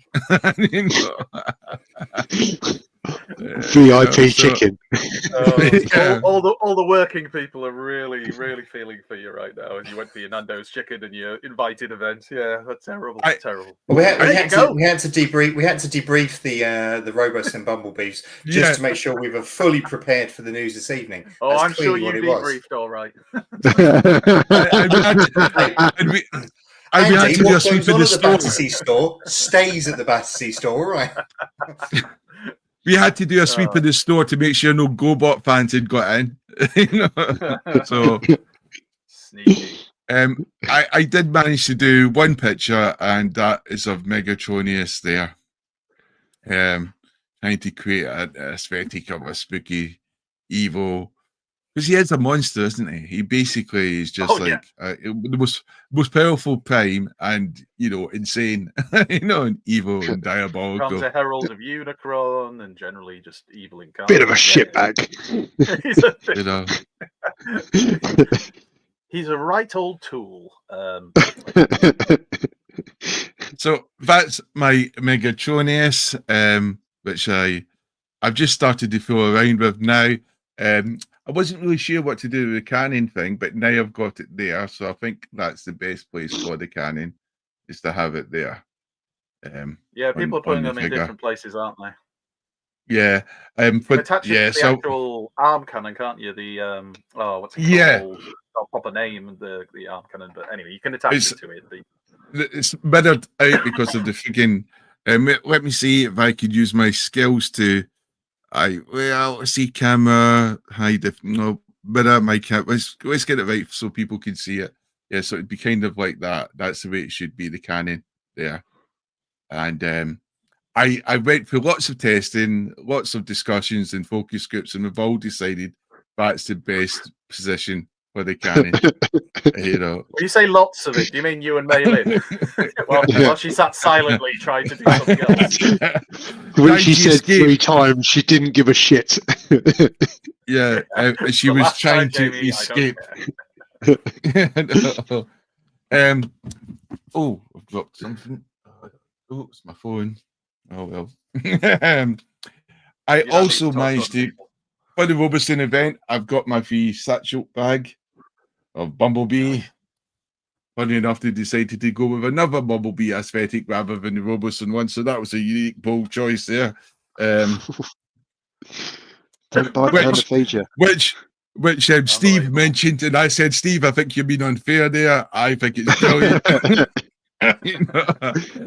I have no idea why you're complaining, Steve. Could you drop it, Steve? Oh my God, he just went on and on. But he just. I picked up Soundwave as well, so that was quite good. And obviously, being at the sort of Battersea store on Thursday was awesome fun. Just going around, but it was good just to meet up with other people as well and meet people who are also just at the convention again, because John was there. You had some of the TF Nation people there. I think is his name Greg, Steve, the one who's really built quite a. Yeah, I think so. Yeah, you know, yeah, it was a great, good sort of good event, and yeah, and True beauty shouldn't be that big.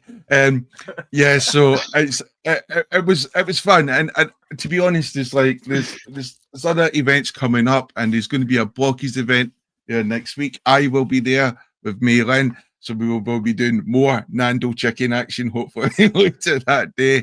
It would be great if other people join me for the Nando chicken action after Transformers Battersea event, where they're going to be building Blockies and stuff, and that's it. I think. Oh, cool. Yeah. I can't think of anything else. So thank you. Is that everybody? Think so. What's Which next, must Steve? mean I had one idea. I was looking at some of the stands. I was actually looking at the stands a couple of weeks back, and I mentioned to Sam's Formers, do you know what would be great if they were to sell those stands, which you see the Blockies in, so people who are collect Blockies like myself, Blockies connoisseurs, can display our Blockies in a nice, safe, friendly environment. I mean, or you could just go to B&M and get their shelves. No, I want the Blocky stands. Have you ever seen Jamie in B&M? You're true. He's true working class. And on that note, shall we do some foreplay? These are sex people. What do you mean? They're sex swappers. Lynn, this is DEFCON 1. Look. Look. Don't make the same noise as them. They'll think you want to join in. Tonight's foreplay is our favourite deluxe class bot from the Legacy toy line. Legacy's obviously been out a good while now, and we've been spoilt with many characters across many scales. But what is our favourite deluxe bot? Or who? And who would like to go first? I can go first if you want. I mean, don't put yourself out. I mean, whatever. Can you feel excitement? Yeah. Yeah, whatever. I'll do it. I'll tell you why I'm slightly nonplussed. I was looking through, and while there are some really good bots, I don't know. I just felt like the deluxe ones weren't looking back the best. They weren't my favourite ones from Legacy. So I went for one which was as usual with me, nostalgia reasons in part, and that is my boy Ruckus. So there he is. Crankcase is just on there because he was on there for the photos. He's always gay crushing. But it was nice to get the pair of them together. So as a kid, I had Crankcase, grew up with Crankcase, never managed to pick up a Ruckus, didn't get the G1 Ruckus till I was an adult collector, and really wanted a proper modern version of Ruckus.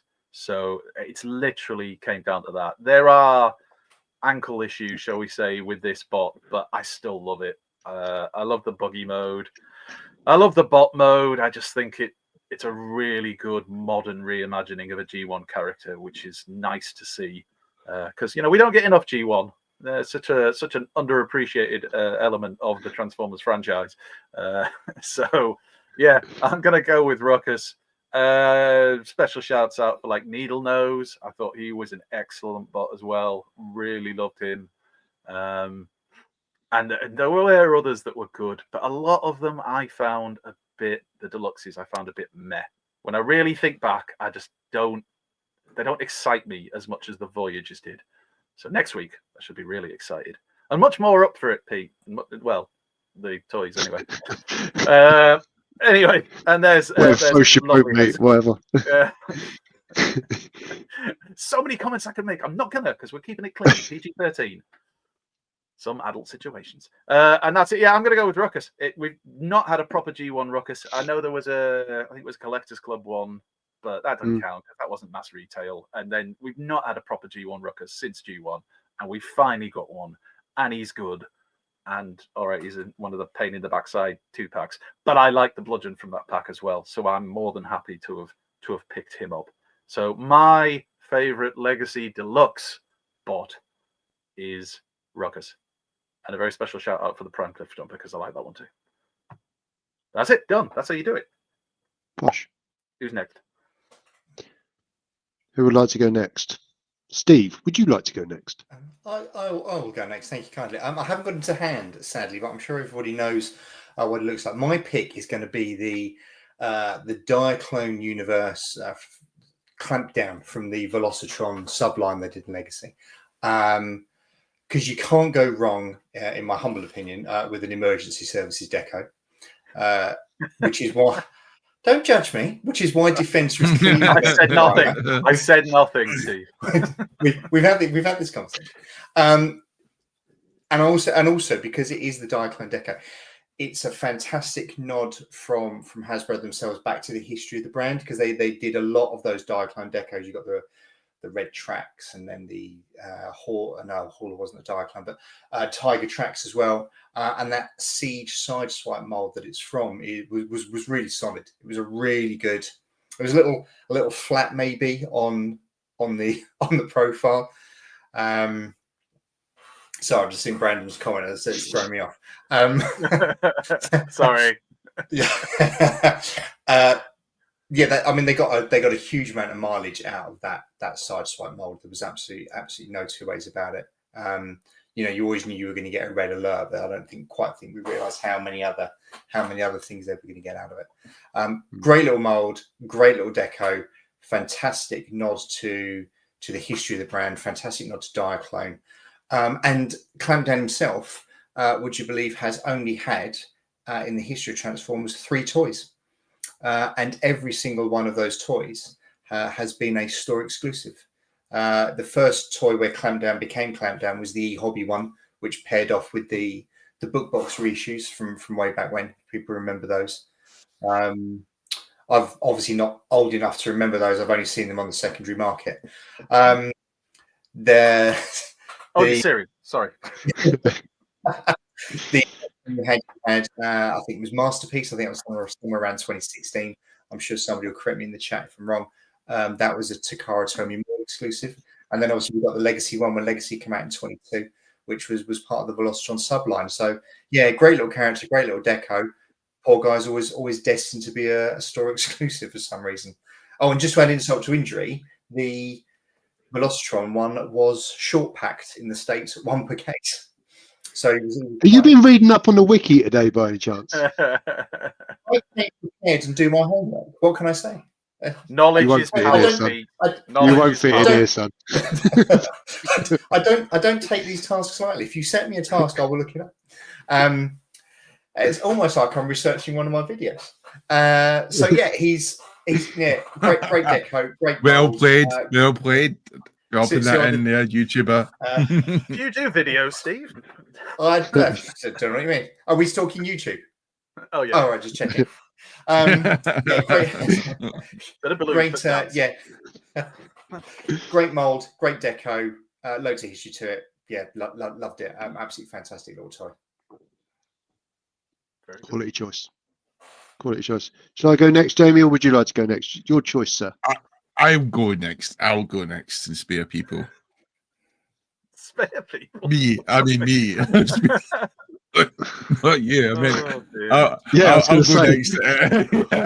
I thought that's Still like there's a photo coming. Yeah. Yeah. So my legacy choice is obviously it's going to be, well, you can guess by looking at the screen. You know, it's the Insecticons and it's Bombshell, really. And there they are. They are just a lovely bunch. And they just look cool, nice and colourful, and nice and bright. Old hat now, mini masterpieces and stuff like that. Kind of like Megatronius, you know how his hands can open and close. I should have mentioned that earlier. I mean, I've not played around with it much, but his hands can open and close. Then it just annoyed me because I thought, why couldn't they do that with Galvatron?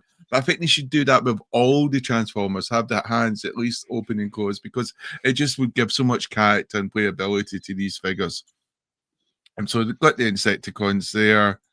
And here's back to good old sexy Bombshell. And he's just a fun, good, colourful, bright figure. And essential for any collection. If you don't have the trio of Chug Insecticons, can you really call yourself a Transformer fan? And I think the answer is, I think not, if you don't have the trio.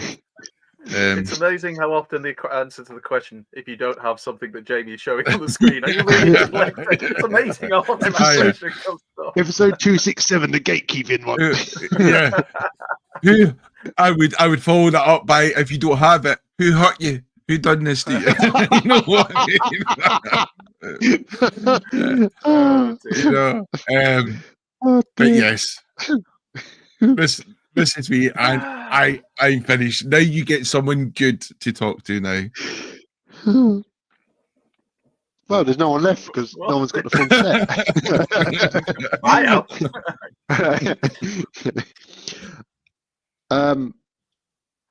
For me, it was one choice.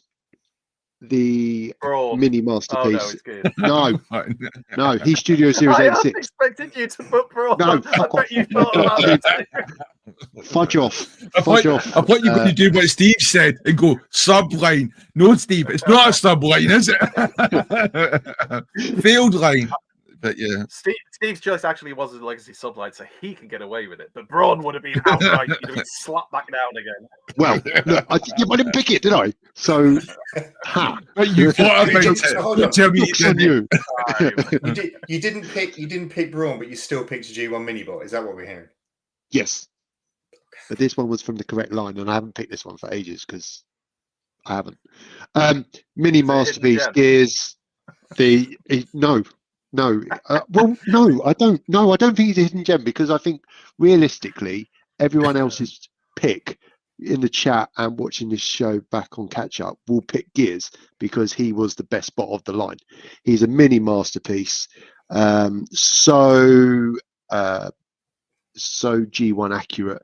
The head sculpt is magnificent. So grumpy. I feel seen. I think Jamie's seen. We're all seen. He's even got a flap that lifts up. I mean, who doesn't love a lifting up flap? Where are you going with this? We'll never work in this town again. And the transformation's excellent as well. And I think similar to another bot that I've mentioned in previous week's episodes, I think the level of engineering that is going into a deluxe bot now is sublime and excellent. And your other choices are valid, but Gears was the best bot of the line. in the deluxe class range. And on that note, we'll end full play right there. Your logic I was think- excellent. Pete, can I ask, are you going to pick up the more recent one with the toy accurate head as well to pair off? I am. So yes. But I feel like I need to put together a team a bit like Ocean's 11 to be able to break into the plastic packaging, fix the chest flap, and then seal it back up like no one was there, because it's going to wind me the fudge up. Genuinely.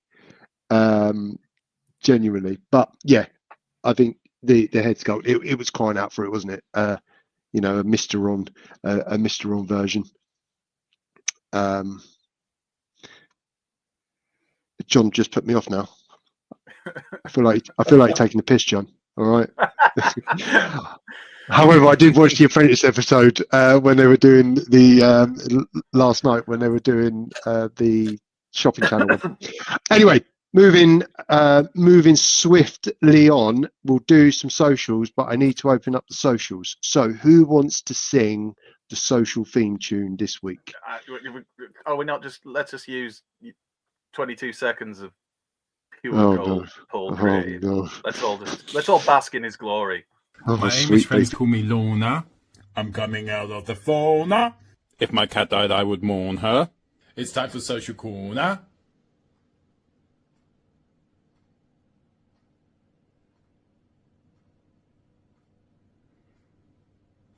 It's not his cat.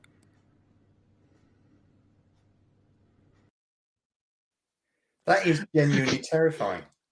You just gotta let him play, though. You just gotta just take it in. Don't fight it, Steve. Just bring it in.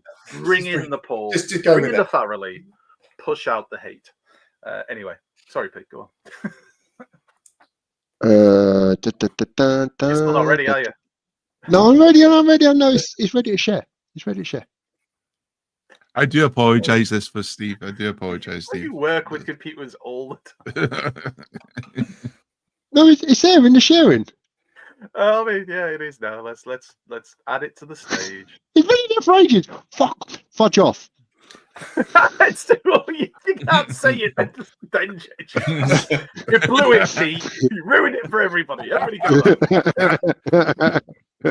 I'm trying, all right. I'm trying. Change takes time. Up for us all.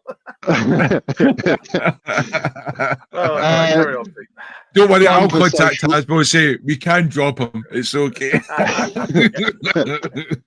There ain't enough bleeps to the internet. We've got a replacement. You may have seen him on tonight's show. The doppelganger. We'll bring him in. He's just slightly taller, a bit more athletic. Rude. Right. So, bumper social corner, as we've not been on for a bit. So, first up, Birdonite on Instagram, painting 2 Space Marines in Decepticon colours and Autobot colours. Very cool. Which is which, Pete? I don't know. Look, I'll let you decide. They can be whatever you want. They can be whatever you want them to be. That's awesome, though. Especially the labels there. Yeah, big time. An exceptionally talented individual, I'm sure.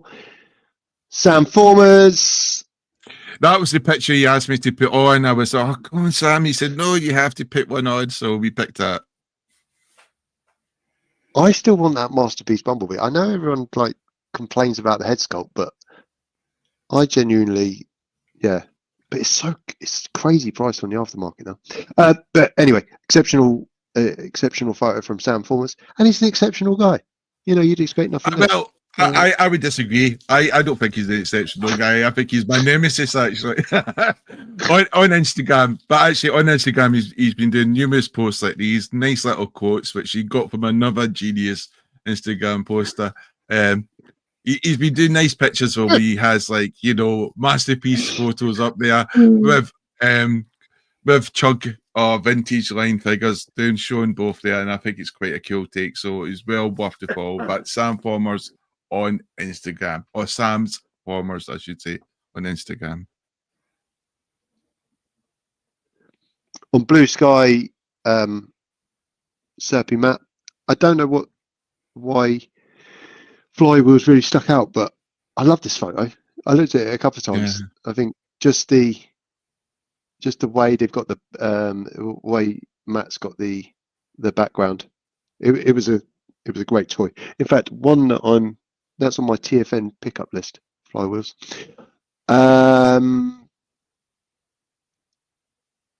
Chronicles of Cliffjumper. So, met Ian for the first time at Minicon. Great guy. Absolute giant of a man, both in terms of smile, heart, and stature. And it's nice to put a face to a photographer that does some. He does such good pictures, doesn't photos. he? Yeah, he really does. And he is a lovely guy as well. Not that really has an impact on whether you can take good pictures or not. However, it's a nice bonus. So here he is, Vector Prime. That's I think the same picture without the writing on it, which was a clever little quote as well.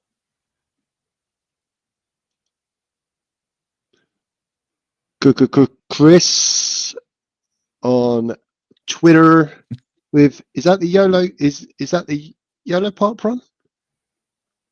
It's a G1 YOLO Part Prime, isn't it? I honestly don't know. I just loved the image coming up, and I just wish he had a easier name to say. Is it meant to be transforming? Is that what it's doing? Like, is it, or is it just getting up off your chair because we're now 40 plus? I don't know. But yeah, he needs an easier name. Because you'd like to talk about him more, wouldn't you? But you can't go, have you seen the latest post from CCHHCH? Yeah, it's difficult. This is how Jamie arrived at Minicon. Right in Grimlock. No, I'm only joking. I thought you meant with a bearded man riding him. Kinky. But no. Are you that bearded man? I don't know. I say nothing. What happens at Minicon stays at Minicon. You know the rules. We're not getting Hasbro ever, are we? Never. We'll be lucky if we get Love Honey at this rate. Anyway, Prime versus Prime with Jack Black. Obviously, there's a Minecraft film out very soon that Jack Black is starring in. So quite a clever. For a split second, I thought you were suggesting that that was actually Jack Black. Yeah. It is a toy. Just for anyone who's confused right now, it is a toy. Yeah, that is not real. I don't think we should jump to conclusions so easily. No, but yeah. I mean, Prime versus Prime is probably connected. Yeah, we know he's connected. But is he that connected? We don't know. Lau Collins from at Lau Collins on Twitter. So correct. That's tweet, and obviously the blown up image. But it's not for some reason. It's an animation. It's not the same. Sorry. Yeah, it's an animation. It's been commented on and shared by James Roberts, who, of course. Oh wow! Okay. Who wrote the character of Rodimus in the modern IDW comics, and he absolutely loved it. And it's a little animation of Rodimus Prime sat in what looks like a champagne, well, some kind of glass anyway. And yeah, it's a cool little animation on Twitter. Might be on Blue Sky, but I haven't had a chance to get on Blue Sky too. That reminds me, Steve did comment he was a bit disappointed that Battersea didn't provide champagne and caviar for the Robertson event. And I said, Steve, chill. But yeah, isn't caviar awful? Yeah. Doesn't it taste awful? Why does everybody think caviar's great? Because it is. It's a desired taste. Tastes like poop. Desired, a required taste. Acquired? No, Desired. Not acquired. Acquired. It's one end. Look, I'm using the words fudge and poop. That's where we are now, apparently. It should be and I'll tell you what, it's fudging poop. It really is. Yeah. All right, moving on. Steve, what were you trying to say about caviar? I was going to say, You should had we what caviar for the elite RoboSen collectors? You see, that's Yes, Bacon blooming Cupid. Yeah. Agreed. caviar and what's it? That's what I wanted. But yeah. Caviar and what's it? Oh, In a Ambassador, you're bowl. truly spoiling us. Anyway, I hope Battersea don't watch this. I'm never getting back. they'll have your picture up if you don't let this man into the store. Yeah. Lex Laser with an awesome piece of art on Metal Hawk. I'm so jealous of people who can draw in color. That it's just amazing. Yeah, it's a fantastic skill. Steve Cook on Blue Sky. We know, yeah, right. I'm not a massive. To be fair, I have nothing against Junkions. I just didn't realise that we needed 85 toys of them. You know what I mean? That's my only issue with Junkions. I think they're quite cool. And this picture shows how cool they actually are. Another great piece of artwork from Steve, and that is Social Corner this week. To be honest, every time in Social Corner, there's so much wonderful stuff out there, and we just don't do it justice. We don't. We really don't. No. It's impossible to, though. Yeah, and it would be a 2-hour show. It would be a 2-hour show on its own, wouldn't it? Just covering socials. Yeah. But we try and pick what we can, and we try and be as diverse. And we also go out of our way trying not to pick stuff that our friends produce, which sometimes undermines what our friends produce, because some of our friends produce really good stuff, and we've got lots, and especially because of TF Nation, we've got so many friends now thanks to events like TF Nation that sometimes we're getting even less and less to choose from. But yeah, just pick what you love in there. Let's just do that. That's a What's the great time, segue Bobby? into our discussion. I love it. We now return to the Transformers. So last weekend was TFM Mini. You're right there. I was just reading what he said, and I was like, "Don't show that." I was going to say, don't mention Minicon. I thought the drugs kicked in.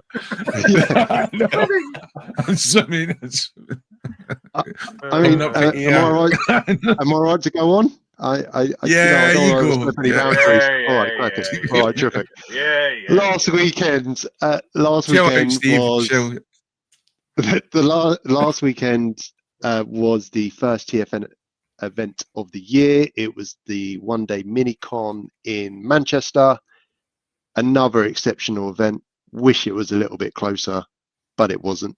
So, that's not on TFN. Well, I suppose it is because they picked Manchester. However, it's not on them because it was still an exceptional event. I feel that might be a personal thing for you bloody Southerners, but carry on. Because it's all about me.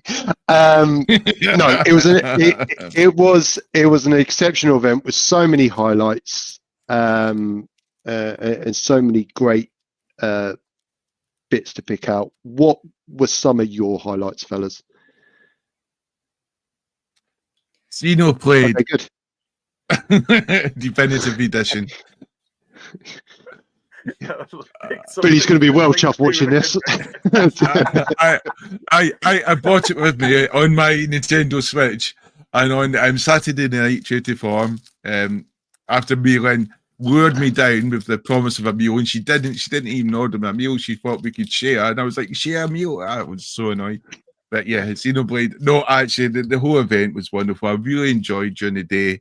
I liked the fact that I didn't drink so much the night before, so I was able to fully enjoy the Saturday, speak to people while sober, which was a unique experience for me. And that meant I was interested in what they had to say. But before, I've been so hungover, I'd be like, I need to go to sleep. But it was definitely an experience. And it was just nice, and it was great speaking to so many people in TF Nation, so many toy photographers and other guests, and it was just wonderful, and I really enjoyed it, and making connections with new people It was just brilliant, just brilliant fun. What do we think of the new venue? It was obviously third minicon, third venue. How did this hotel rack up against the others, do we think? I like Bar staff. Yeah, well, yeah, we'll get to that. I did like from the Reading event. I preferred having the panel room separate and away from the dealer hall. I mean, Andy, I don't know how that worked for you so much because, of course, when you're in the Reading event and if you're working in the dealer hall, you could still keep half an ear, on the panels and get an idea of what was going on. But I did find it at Reading. I found it made the audio quite difficult to follow. It made the panels quite difficult to follow if you're following the panel and not because of the hustle and bustle of the dealer hall behind you. So that I thought was a positive. Yeah, I think from my point of view, my experience was obviously different to you guys. You just got to go there as a guest and just kind of enjoy the different elements of it. I swear to God, it was only at lunchtime that I remembered there was another bloody dealer room. I completely forgot about the other dealer room. Andy, I must interject. We're not just simply guests anymore, but we're celebrities. Not just typical guests. Well, I was trying not to sound like an asshole, but you crack on there. Look at me. Not my words. Well, I mean, I think you'll find we're influencers. I'm not. I consider myself a toy photographer. I'm not. I can't even influence my cat to come in at night. I'm the worst influence on this planet. I couldn't influence my wife and the other ladies to not go to a cocktail bar and get hammered, but there you go. Yeah. At least they had fun. There they all are. And obviously Pete and Paul. It must be said, I don't know if you guys had the same experience. Like, I don't think I took any photos when I was there, and that's one of the things I'm bad at when I'm there at these events. I'm so busy talking to people, and I don't think, let's get a photo together. I just chat to people. So thank God Paul gets his camera out at any opportunity, and also for photos. I'm so glad you said camera then. Yes, I did. So glad you said camera. That's the panel room, the new panel room you were talking about, which is more of a lecture theatre. But yeah, it is. Yeah. I didn't get to go in there, so like Pete, you did, didn't you? I don't know if it got busy. It got really busy in there. I mean, it was an excellent layout. Sorry, mate, we keep talking over each other. You go. I was just going to say, me and Pete were sat together for one of the panels, and it was quite interesting because you could almost say theoretically, Transformers the show had its first almost panel at TF Nation. And as if by magic, Jamie. Look at that. Yes. Yeah. And it was brilliant because they kept saying they did say thank you to Transformers the show, which me and Pete bowed and deserved accolade. And Paul would be clapping away, and then Paul would be going, "Man, I'm Transformers." The one episode I'm not there. Yeah, it was brilliant.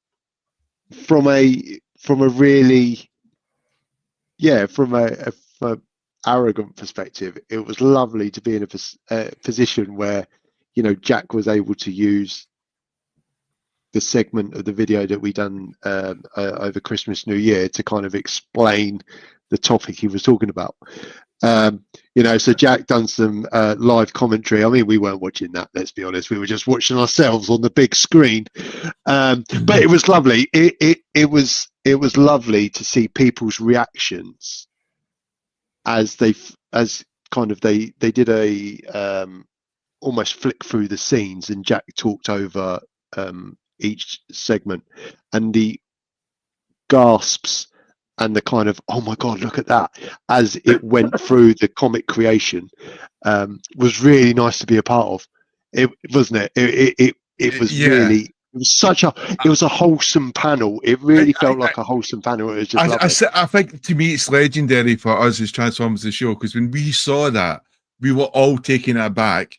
And when he came back onto the big screen, we were like play it, Kill Trigger, play it, Kill Trigger. We were, because we were just like, and we didn't even do our normal boyish swear. We were just like so fascinated and and spellbound, by the stories he was weaving, and it was.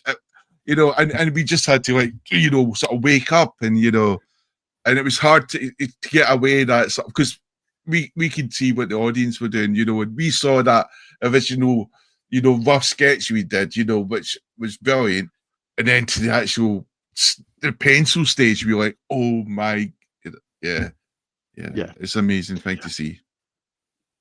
And I think, you know, focusing on, you know, we're obviously talking about Jack's panel, but I think the great thing about TFN is they look for guests that are comfortable in that bar environment, because they want it to be an experience for everybody across the weekend and really interact with the guests.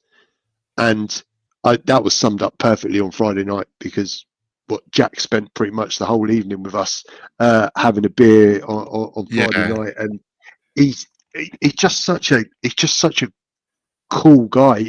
Even if you take the talent and you know, and put it in another part in terms of how he engages and how, you know, his knowledge of Transformers and stuff is just so excellent. And yeah, I mean, we might partake in we in a couple definitely of beers. benefited.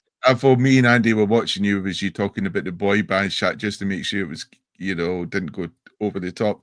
But because Jack was there, people were coming across to meet Jack, and obviously had to go through me and Andy.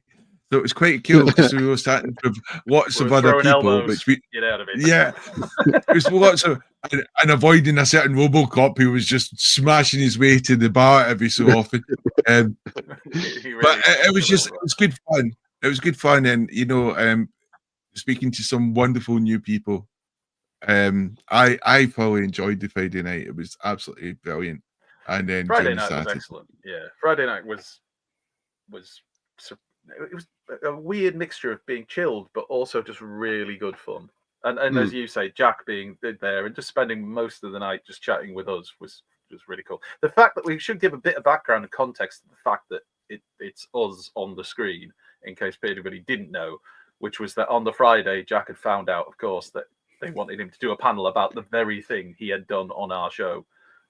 So I think was it you, Pete, or you? Somebody suggested to him, why don't you just use the bit from the show?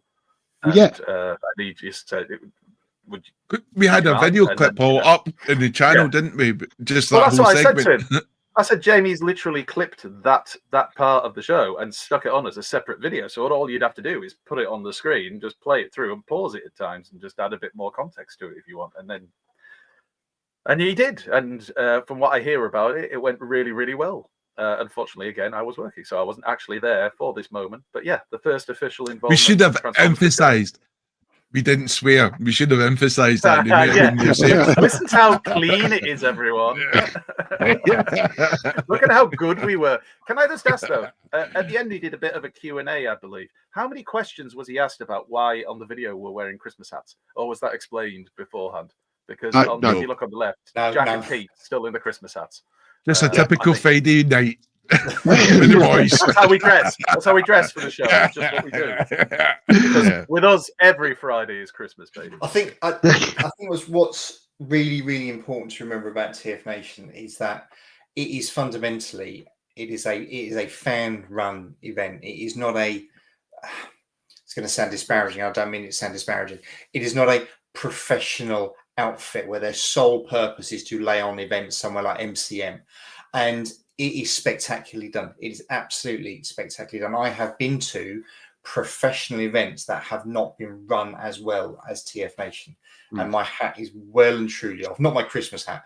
My hat is well and truly off to all the folks involved. Specifically, where's this at? the black baseball cap I was wearing last night at the Batty event. There you go. As a 6'4" guy shows up in Incognito, yeah, that worked. But they do an amazing job, and they consistently do an amazing job. And I know they worry that they worry about getting complacent, and they don't just want to fall into a routine of, well, we're going to move that there, and we'll just put it all to bed and leave it, let it run itself. There's always something. You can always see them buzzing around and doing stuff. There's always something they're tweaking. There's two handsome people there. Two handsome people. See, I lie so convincingly there. I lied. I think following on from that point, Steve, somebody, and they will remain nameless because we'll treat the conversation in confidence, but the ticket sales had grown by a third on the previous year's, Minicon, which is exceptional numbers. And that not necessarily perhaps all of those people attended, but the ticket sales were there. And I think it just goes to show what TFN are building in terms of such a popular event. And I think, to your point, it's a popular event because of how well it is run. And the volunteers that they have, and the full-time people that they have in the background, people like Dave and Patrina and Billy and the Mapes, but it really is, it genuinely is an exceptional all the event. volunteers. Yeah, I mean, and the thing is, I'm starting to recognize all the faces now, but I don't know their names, and I feel like I'm going to start making an effort and going up there and knowing that, to get to know their names, because they're wonderful people, wonderfully talented people who love Transformers and give their time to make this a wonderful convention. And I know I don't appreciate it enough. I certainly don't. Yeah. But just to use us as an example, and then the way, and I appreciate, obviously, you got to look at traveling time for people, so people are going to make it kind of work for them as best they did. But we fundamentally turned a one-day convention into a 3-day event, because we were up on the Friday and we didn't go home to the Sunday, and we did that because it's absolutely worth going to. And to look at it from my perspective, as well, you guys know, my wife does not give two hoots about Transformers. If she never saw another Transformer again, she'd be in a very, very, very good place. And she enjoyed herself so much, she is actively looking to volunteer at TF Nation in the summer. Wow. I think volunteer is that to man that the what do they call it, where they sell the toys so you can't get in to stop it. Do not sell toys to this on man. the door of the trader hall. Is that not just to get out of having to go for cocktails again? I think that's what I'm thinking. Yeah, I think the less, Drink without going into too much detail on the stream, I think the less said about that cocktail bar, the better. I've already planned. I was speaking to Billy for August TF Nation. I'm going to be good on Thursday and Friday. Saturday, I am going to really enjoy myself. Sunday, back to playing Xenoblade console Sunday night, and yeah, I've got it all planned out. Have you? We'll see. I was exceptionally good this Manchester Minicon. I really enjoyed it. You went. I was exceptionally good. You went to bed at 2 o'clock. I didn't kill anyone. Nobody was vastly offended. You don't know what happened on Saturday night because you went to bed Saturday afternoon. I call it a win. I call it a win. I think to bring it. Sorry, mate. So no, I was just going to say, sort of to bring it back around to talk about the actual Manchester event. It was, great selection of guests. You had, some real sort of stalwarts of the TFN scene.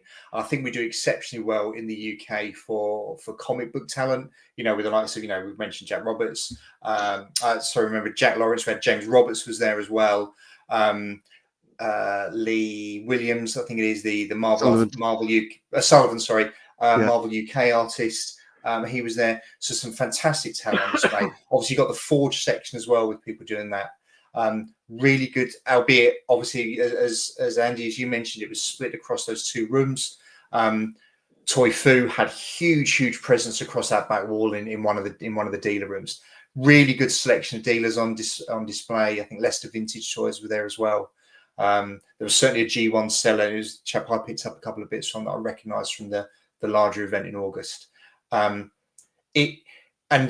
the ticket sales looking that they are, those minicons are only potentially going to get bigger and bigger. And I think if they're not careful, it could snowball into TF Nation and not a minicon. If you that's see what I'm they're getting trying at. to avoid, though. I think.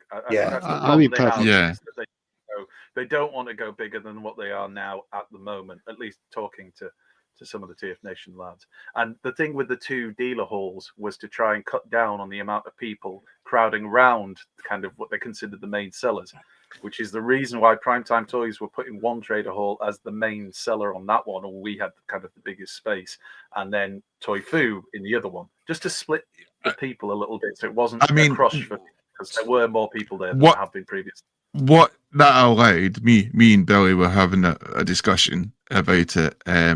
Very much what you were saying there, Andy, but it's what that allowed was people were chatting away in the dealer halls. People didn't feel like they needed to move as part of some conveyor belt, or they were trapped in a sort of like, circuit where you have to keep moving around or you'll be crushed underfoot. So what you ended up happening is these dealer halls, people were relaxed and chatting away. You started to have, groups and, hurdles of people, chatting away. And that was great to see. And I fully enjoyed that. I think the thing I find was, as the event came to a close, I looked at my watch and I did something like 17,000 steps on that day. Wow. And I just loved it. Obviously I'm a small guy, so for a normal human being, that would be about 8,000 steps. But it was great, and I was fully had an awesome time, and I think lots of other people were really enjoying it, showing the work off, showing the toys that they were getting. Such a family event, so many children there. I think you alluded to it earlier, Pete, is that Toy Fu got rinsed. Toy Fu got absolutely rinsed. They did. I think they did about $9.5 grand. And Andy was saying that they thought they brought too much, and then halfway through the morning, they hadn't brought enough, but they brought like 3 carloads.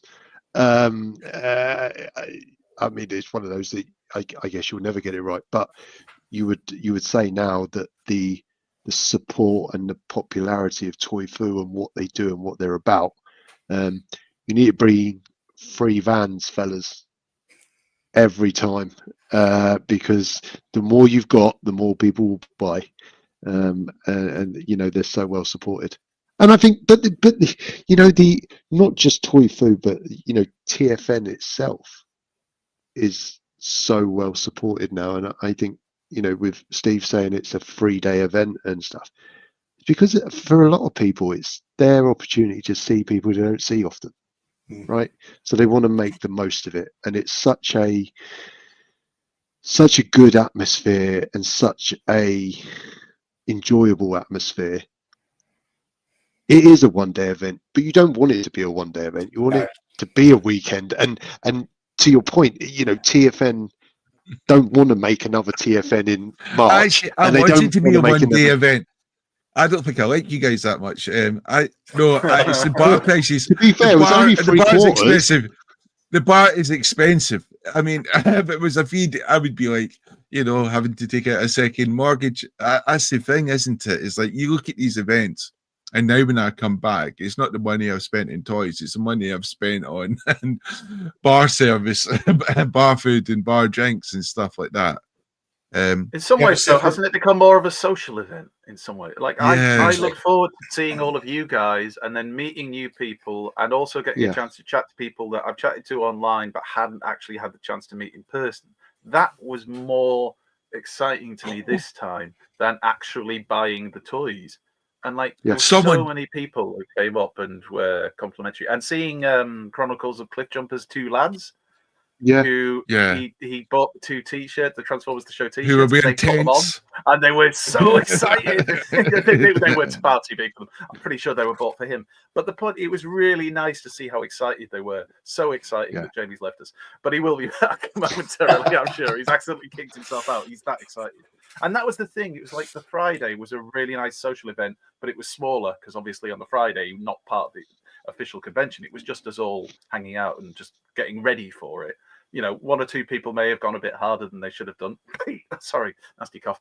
But then that's typical of Pete. And then Saturday was such a nice night, but I think it was much more crowded, and the fact the rain came down because it's Manchester, so they couldn't use that lovely beer garden area outside. Just meant everything felt a bit more intense in there. It was still nice because it's the one. I don't like it when the bar gets so. I'm just gonna be honest. No, I you don't want like it when packed. it's like, But this is yeah, where we can get onto the negatives a little bit, because not everything was perfect, and that does not. You know, the necessarily big a positive negative effect. was someone came up to Pete and said, "Jamie, they confused me as Pete," and I was thinking, "Do I look that old?" And that's what Steve was saying. You don't look that old, Jamie. You know? Yeah. Funny that it was Steve. I think the worst bit was when my wife started talking to Pete, thinking she was talking to me. I'm like, hang about, I'm over here. You don't know about Call me it, the Steve. chameleon. Steve, you don't know about it yet, but that wasn't the worst bit. Anyway, the bar area. She comes back. She said, "You really proved your kissing, Steve." And Steve's like, "Kissing? What?" The bar area was unfortunately. I don't necessarily blame the bar, but I don't think they really understood how busy it was going to be, and they had at best 2 members of staff on. It was very slow, and then if you ordered food, and again, this is not the fault of the convention. Oh, coffee! Someone orders coffee, I'd go, "Oh no!" no. Well, Jamie, I think you'd gone to bed that Saturday night when this really became a massive problem, because they'd basically not been really taking the numbers for the tables. So people were coming out with plates of food and just going, "Who ordered a fish and chips?" They did that on there'd be Friday about 20 night. people who had ordered fish and chips. So they ended up giving people's food away to the wrong people. So people within a group were getting, like, one person would get food, but the rest of the food never turned up. Then half an hour later, the other food turned up, and it was because the staff were just overwhelmed a bit. So that's the only thing. That's the only major But you can thing I make can think of. damn sure that Well, TF Nation told them that was going to be busy, and they probably listened to You TF would have thought Nation so. and ignored them. Yeah, and ignored them. Yeah, but that's the only major negative I can think of for Yeah. the event. And again, I was in a bubble, so I wasn't. You guys got to wander around a bit more, well, a lot more than I did. But within that bubble I was in, the atmosphere was great. The customers and the people who came up to talk to us and genuinely to chat with us, not just buy stuff, but chat at the stall, was lovely. Andy. People actually asking me questions about third party, hilarious. And so, I just fake it till you make it. That's all you can do. at Those that point while guys selling didn't this want it. They looked like the living dead the next morning. On Saturday morning, all of them, Steve, Pete, Robert Kopp. Oh yeah, poor Well, Robert Kopp yeah. and Pete, they went hard. yeah. They should have done it on a Friday. I knocked How it many off pints before did he you have, did. Pete? How many pints did you have, as Pete? did I. 6. It's funny 6. because you were telling me 6 at 9 o'clock. So it's a strange that, because you were then still up till about 1 in the morning. So So Pete, were you counting pints like Jamie counts his budget? Pete's beer budget. Oh no, those pints don't come out of my beer budget. They come out of this budget. Yeah. Why are you attacking me? What have I done? You're just helping us to attack Pete. That's all. It was Not coming back. important. it was important for Jack to be well hydrated the night before his panel, and all I did, was matching beer for beer. That's all I did. Hydration is key. Hydration is key.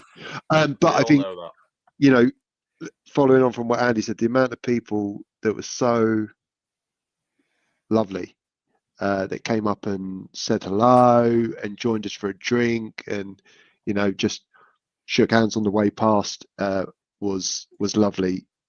I love TFN.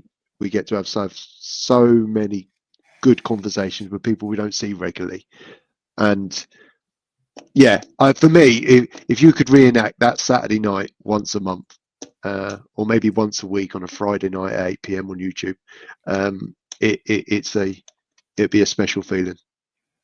I had a wicked weekend. Monday was a little bit emotional. Tuesday was very emotional, but then it got better as the week went on. The post-con blues are real. Oh, It's a condition. sickeningly so. I didn't have any post-con blues. Maybe I'm moving on. I don't know. I really enjoyed it. I enjoyed Friday night, and I enjoyed Saturday day. And then you were tired and emotional, went for a rest. And I think I think because I like this, we get to do this show every weekend on a Friday. Yeah. So I don't have that blues and stuff. I just don't, because I'm in such a lucky position. because the only people you wanted to see again was us, and you get to do that. That's wonderful, Jamie. That's a lovely sentence. The only people worth hanging around with is you. Well, to be honest, I was out meeting the guys on Thursday.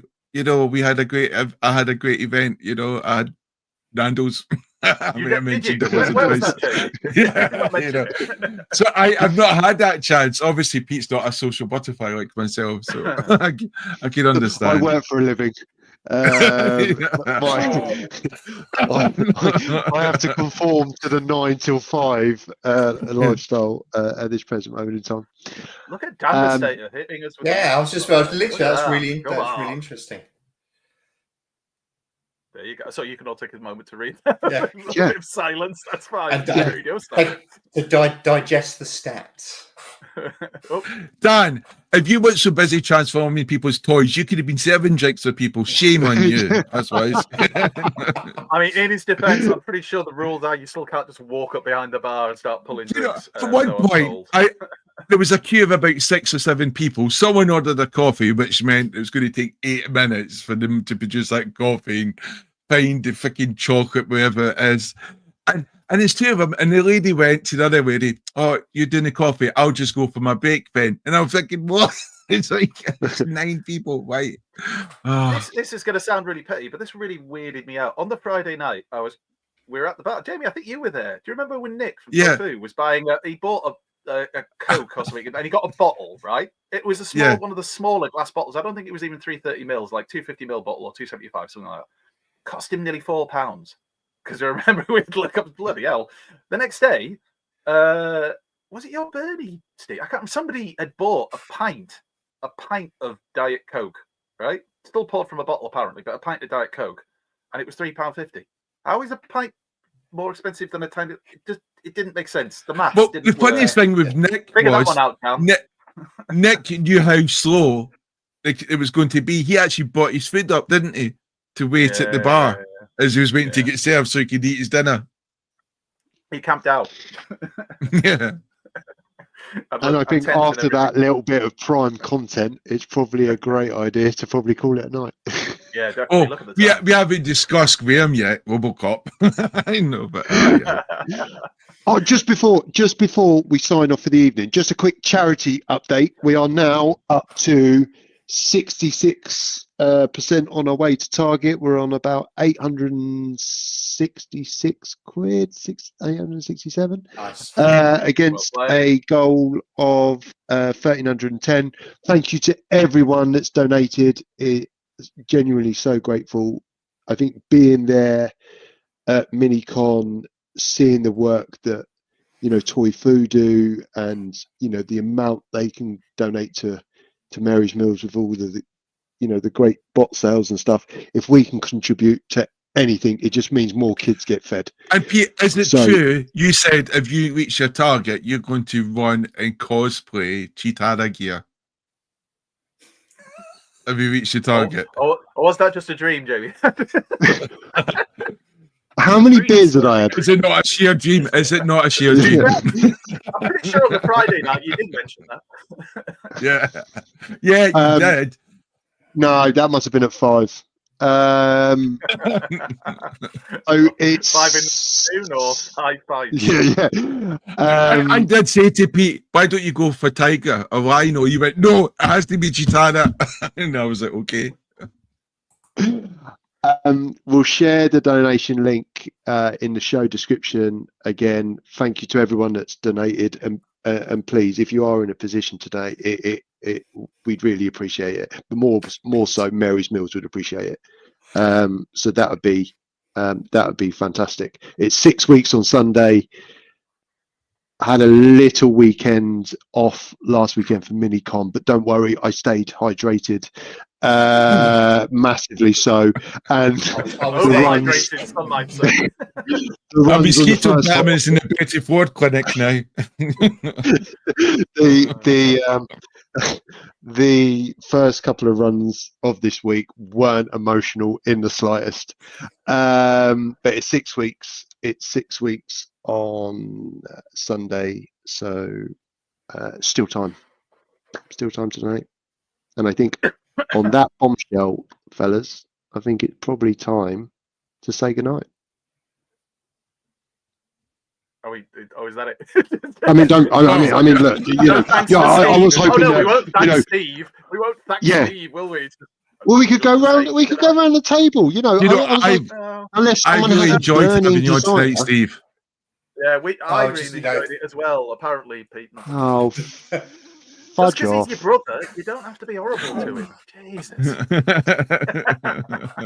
We're likely to be watching at the end. Can I just say it? No, I'm going to be good. I'm going to be good the whole night. All right.